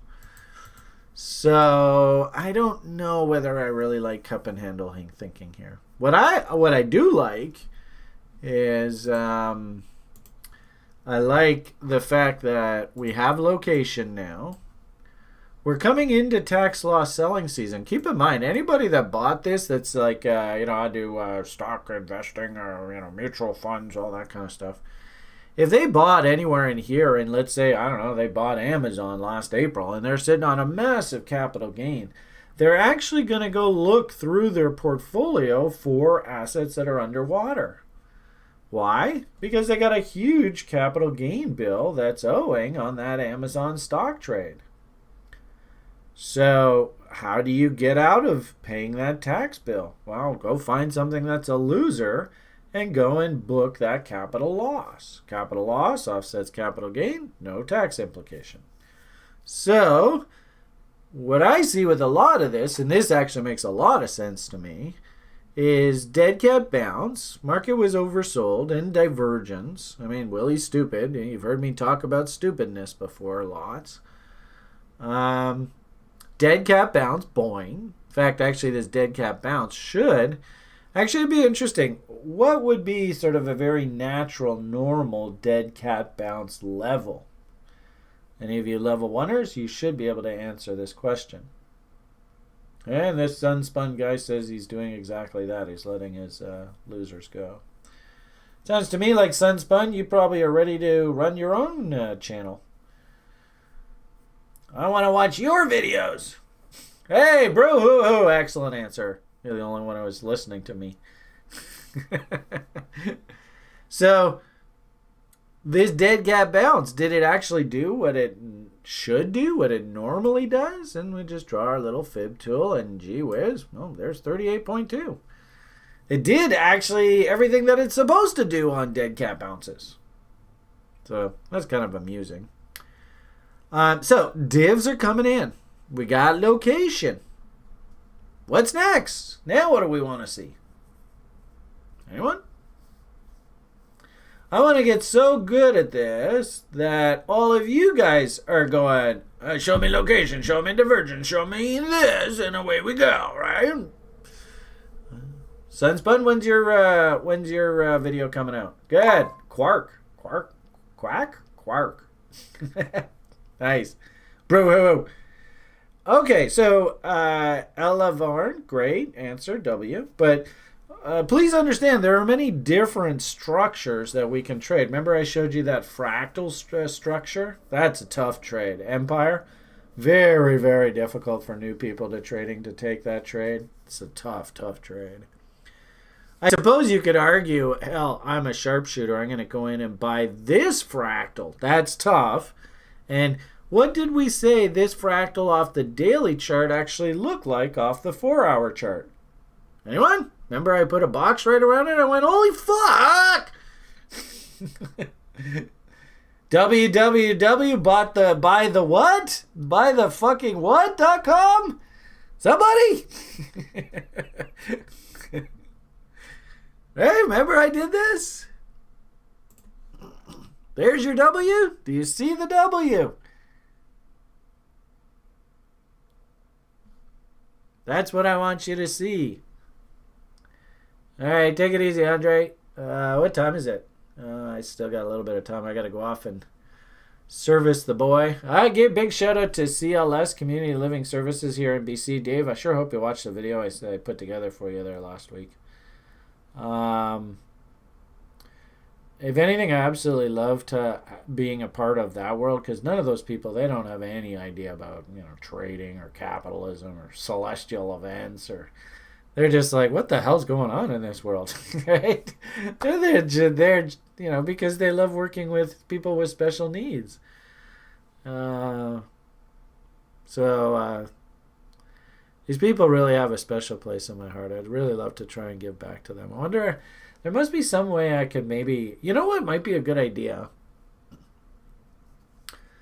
Why don't we go on one of these social media sites and create one of these cryptocurrency coins, and let's just focus all of that effort on that coin, because I know you guys want me to do these coins and shit on public. I'll just do the trades and shit on the coin, and we'll just funnel everything towards CLS, Liam, and people with special needs here in the Lower Mainland.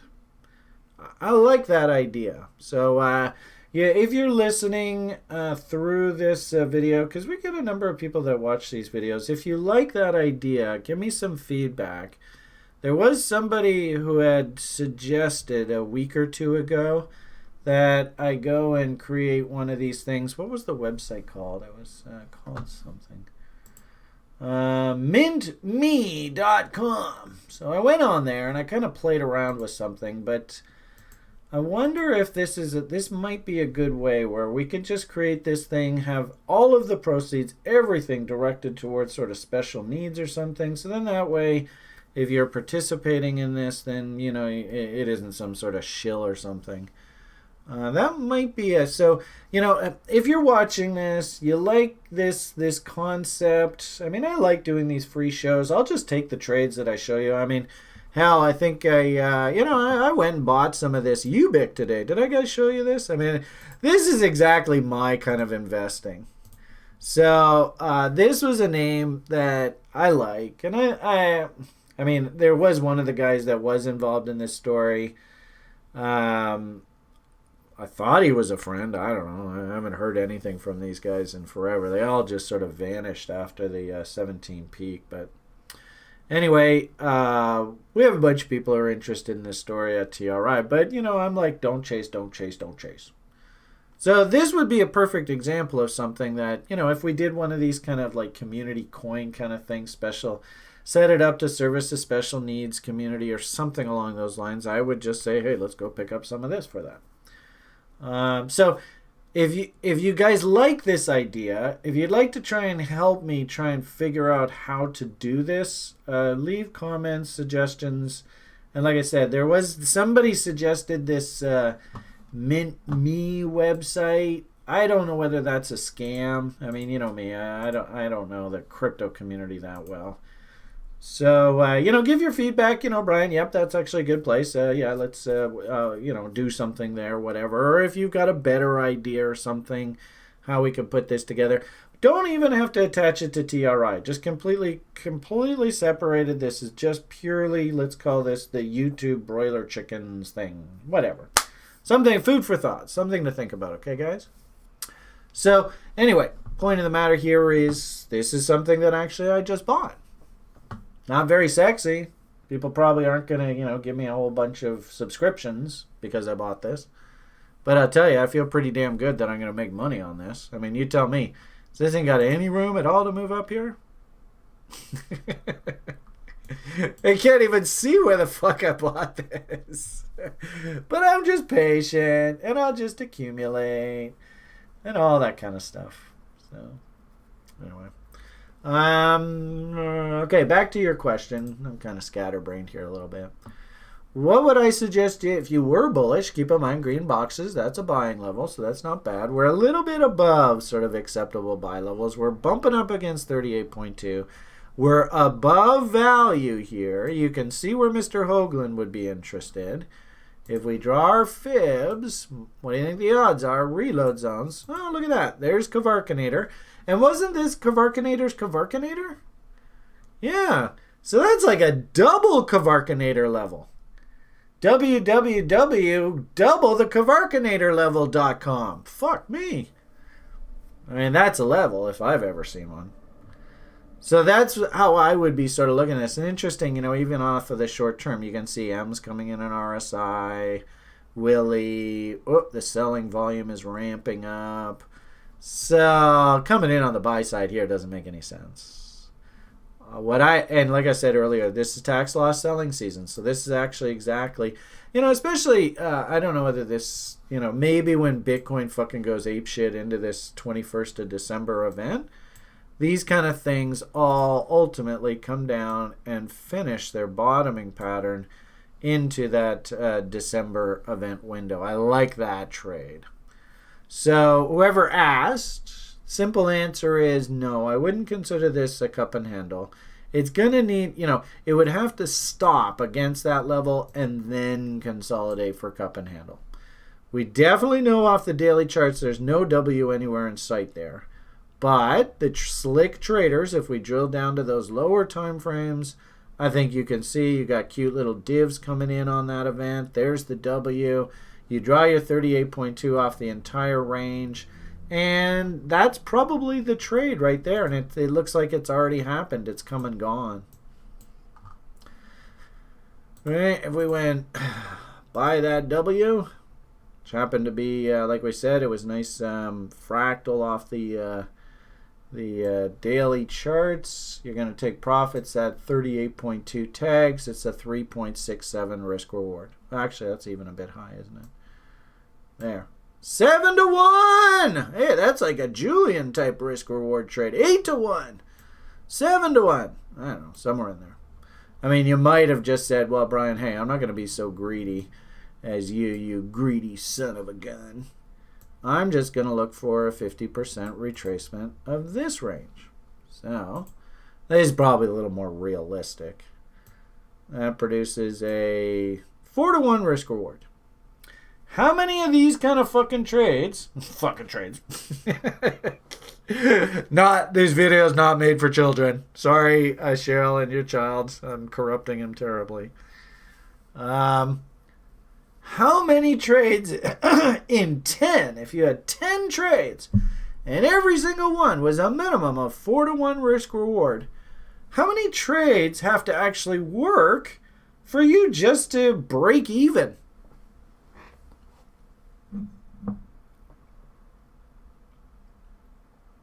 It's not a big number. Anyway, 4 to 1 risk reward.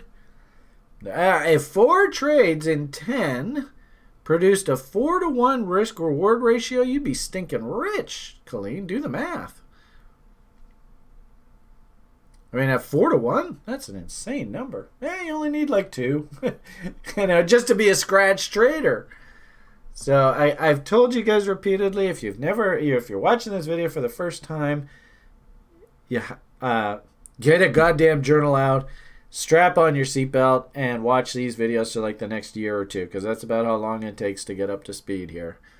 Go back and watch at 2 times speed the last 5 years videos. Remember, I've done tons and tons of these videos. In fact, actually, there was somebody who even did like a full notes of all the videos, and it was like a whole course just on the notes that he wrote. So if you're watching this, for God's sakes, have a journal out and write this stuff down.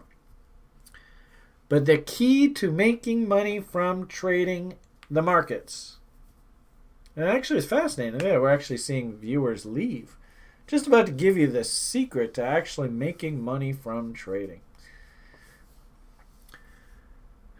You have to make sure that when you're right, you get paid substantially more than when you're wrong. That is the secret to this game. I've learned that time and time. I keep seeing it over and over and over and over. That is the key. Here, for example, right? You take the W. You're proved wrong, you lose this much money. You take the W, you're proved right, you make this much money. As I just said there a moment ago, you only have to be right, even if you're right 50% of the time. Half of my ideas suck horse cocks. You still make more money than you need. I mean, the percentages just get ridiculous at greater than 2-to-1 risk reward. So I don't know whether you hear me. It'll be interesting if you do. If you don't, hear me now, believe me later. Yeah, I have a lot of people that come back to me years later and go, "Oh, geez, Brian, yep, you told me years ago if I just listened." So, anyway, hopefully that answers that question. I think I gave that question some good time. Next question. Hey, Brian. Is there a way you can do a walkthrough of the El Tangonator setup? I saw in the library, but I want to see a live walkthrough. It will help me better understand this setup. Actually, there was just one right there. That's ironic. Because really, El Tangonator is a very basic concept that's pretty much universal. It's not really like it's too difficult. It's actually really, really simple. So all you really want to do is you want to find some sort of trade location. In this case, if you want to use 88.6, perfectly fine. You want to be hunting at a good location for this stuff. Then you want to look down at your indicators and you want to see signs of divergence. So here you can see nice little lower lows in price, higher lows in MACD. Then the market structure comes in, and I suggest that you use 50% rules as targets. It's conservative, keeps it simple, you're not greedy, and there's a very high probability the 50% level of whatever the recent range is will be traded to. As long as you have more than a 2-to-1 risk reward, I'm more than happy with you taking the trade. You simply draw out the levels. Like I said, I've got my 88.6 Kavarkanator. This is an awesome level! I've got my divergences starting to come in. Hell, I've even got Willie stupid here. You notice Willie says minus 85.5. That is a stupid reading. You buy the W, you risk against the low, you take profits at 50% level, you get a 4-to-1 risk reward. One El Tangonator. Merry Christmas. Have a nice day. I don't know. I mean, it's just it just so happened that that's just sitting right on the charts there. I mean, I could do another one.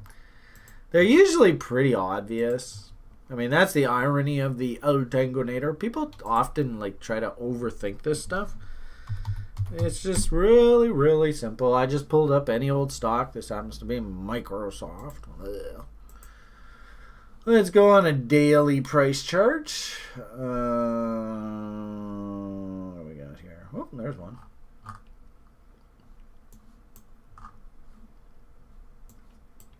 Don't know whether it's that 50% rule or not.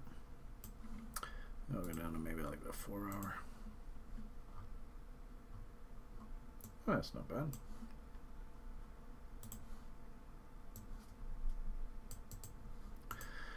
Alright, so on this one, you got your bull, maybe this was location against this range, right?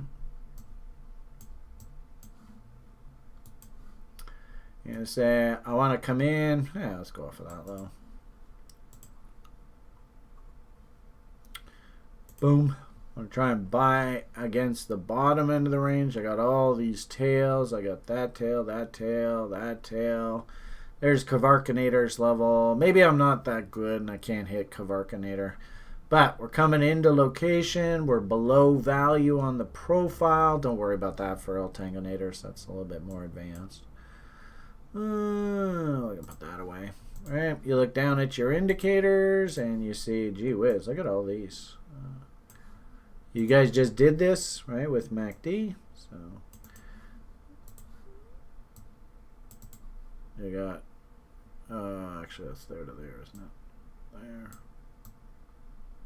There. There. And actually there's an even bigger one, right? We can even go there. To there. So any kind of bullishness to get you long, looking for a profit objective, 50% level. You know, that's an inside bar right there. Maybe you work off of that. I don't know whether that was a confirmed divergence. Willie's stupid.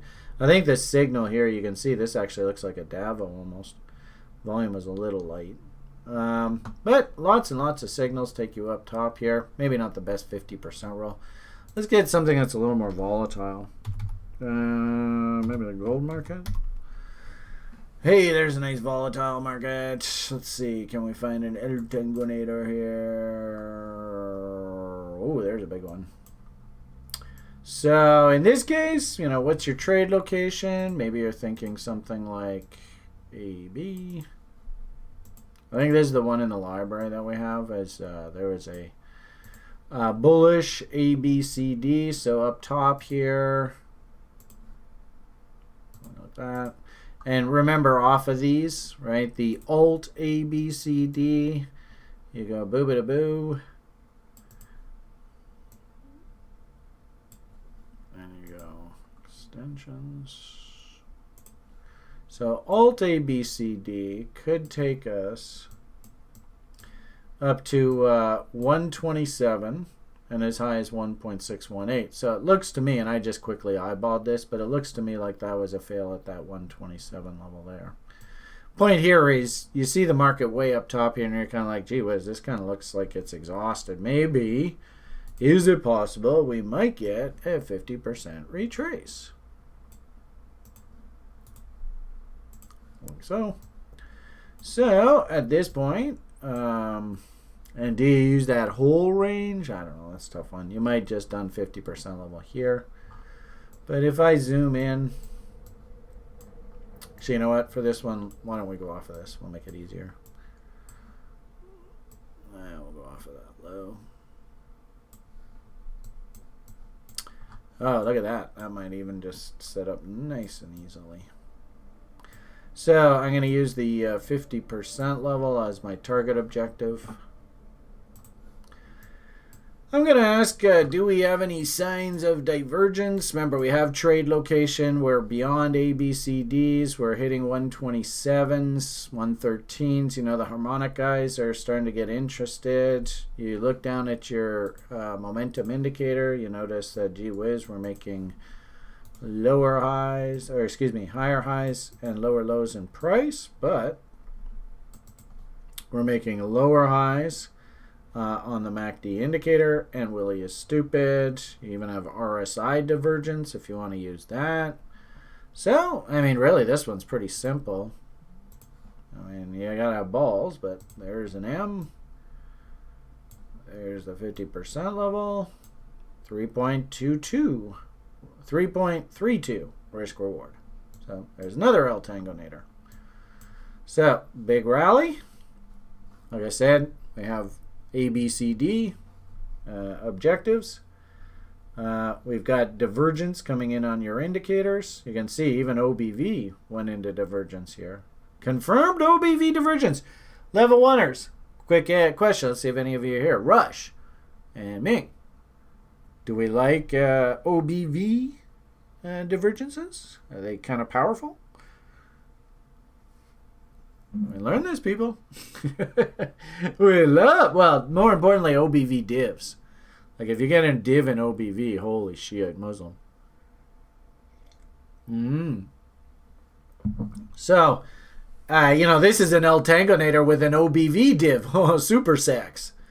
But you want to just use this MACD. It's all right. I mean, it's not terrible. Hell, you could even do big Ds, divs. I don't know whether that's a new high, though, or not. Sort of something along those lines. Interesting how we had div come in here, right on that break there.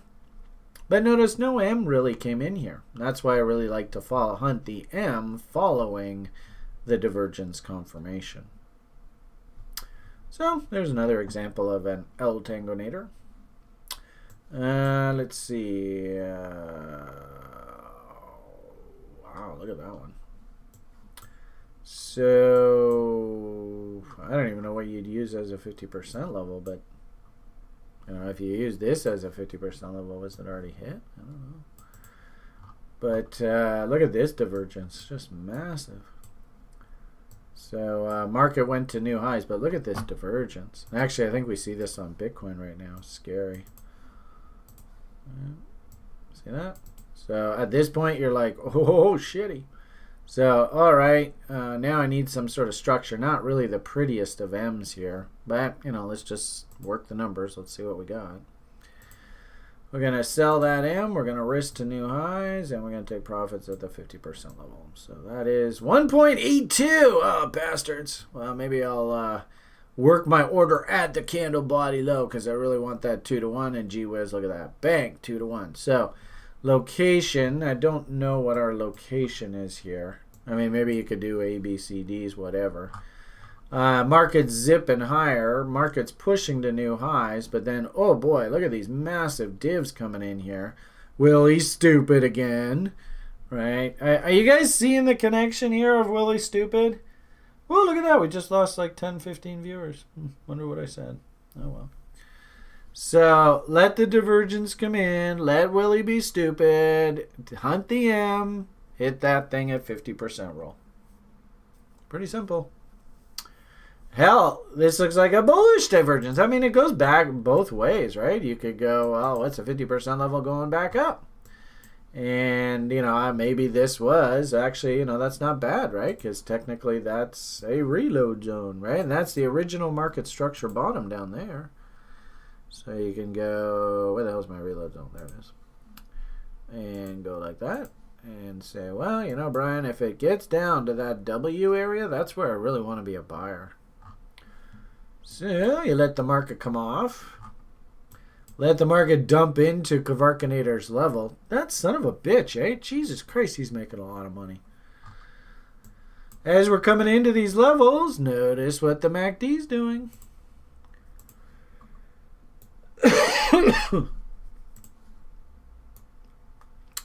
Hello, bullish divergence. You see that? So now it's just a question of where the hell's the damn W? And look at what came in here. So pretty. Pretty, pretty princess pretty, as JoJo would say. I don't know. Maybe you buy that W. Right, that breakout there. Gonna risk against these lows. I don't know whether that low's low or low. It does look. Maybe you just go against there. I don't know.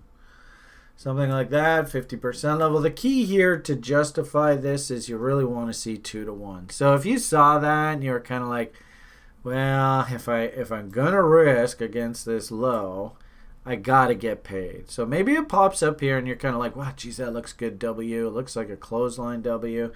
Got a nice reversal here, but it's 1.77. Well, maybe what I'll do is I'll just work my order so that on my fill, I actually do get that 2 to 1, right? So, geez, now I can't even find the damn level.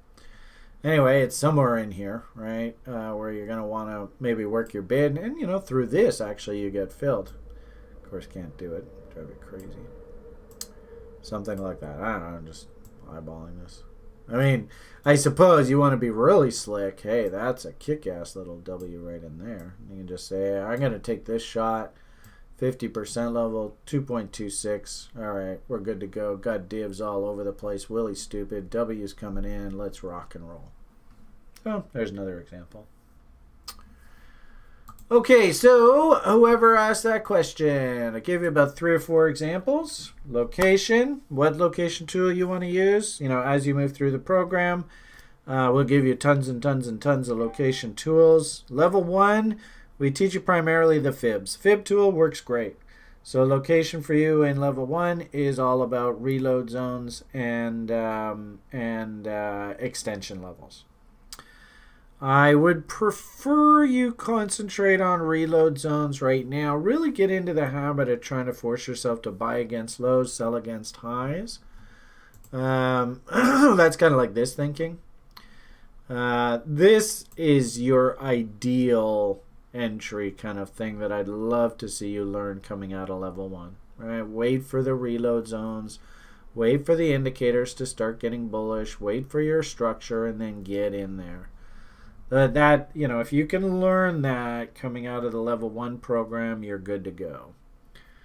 And then, I even showed you through today. Well, I highly encourage, the level 1 program is to do nothing more than just get you to the point where you understand what a trading plan is. You understand why you're doing this. You understand what type of risk models you're going to use.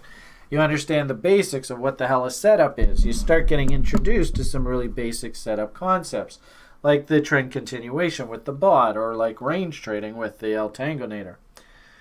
As you move through the program, we're going to continually give you more and more tools to find things like location, indicator confirmation, market structure, all that kind of stuff.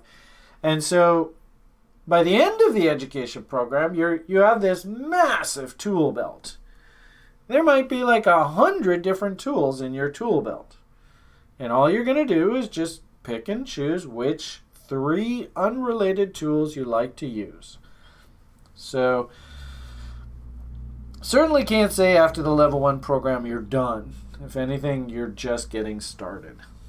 But the good part about the level 1 program is for people that just want to set up good financial planning and just get going on things like dollar cost averaging, working on how do I find half decent investment ideas using, location, indicator confirmation, divergence.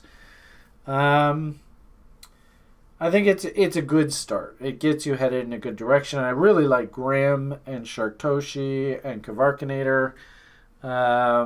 These people like if I actually put out like a job, help wanted, I would have never found these people. Never.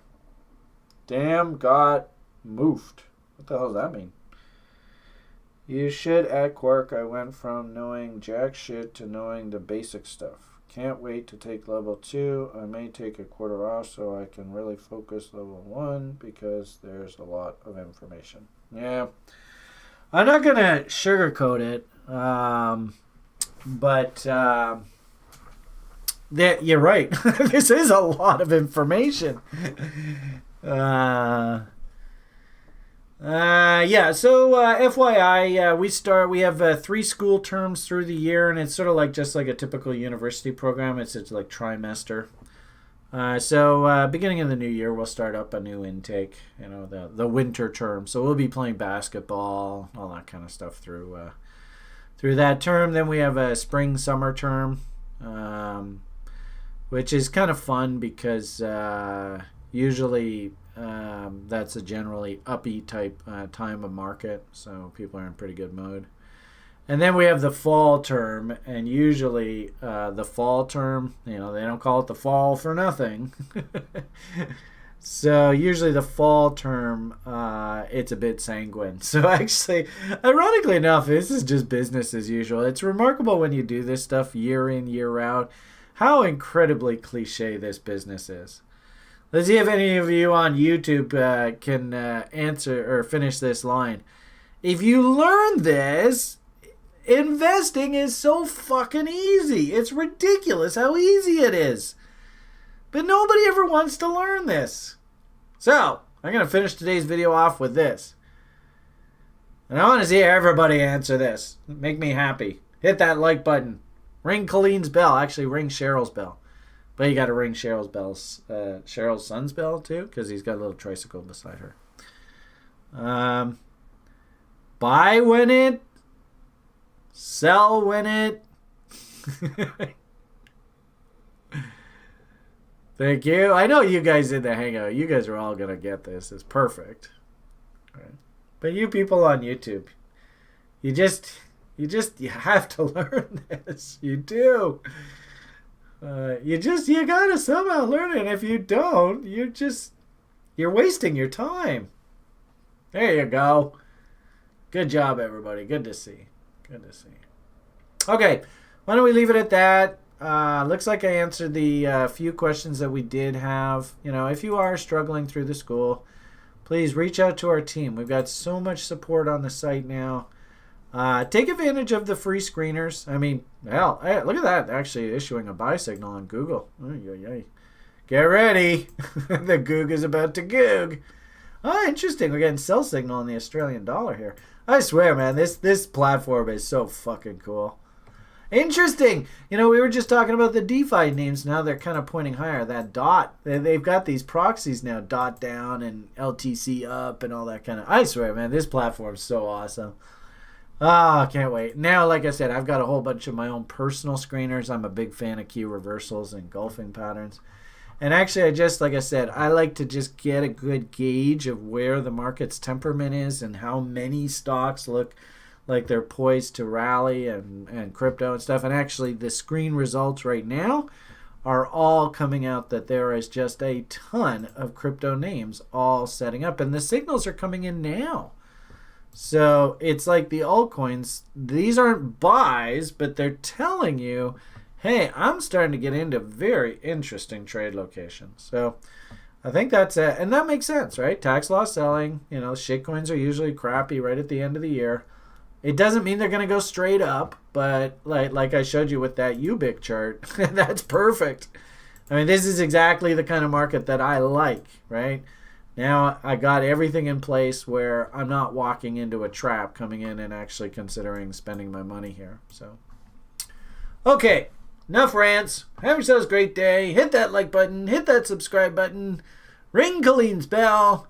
Give us some feedback on whether you think this, and we'll do it as sort of a public sort of entity, full disclosure, totally open book. But is it an idea to create one of these fun little sort of crypto token kind of things to just trade the shit that we talk about on this these free videos and let you all participate in this experience together? Give me some feedback and let me know what you think. Okay, have yourselves a great day. All the best. And as Millennial Inside says, bye for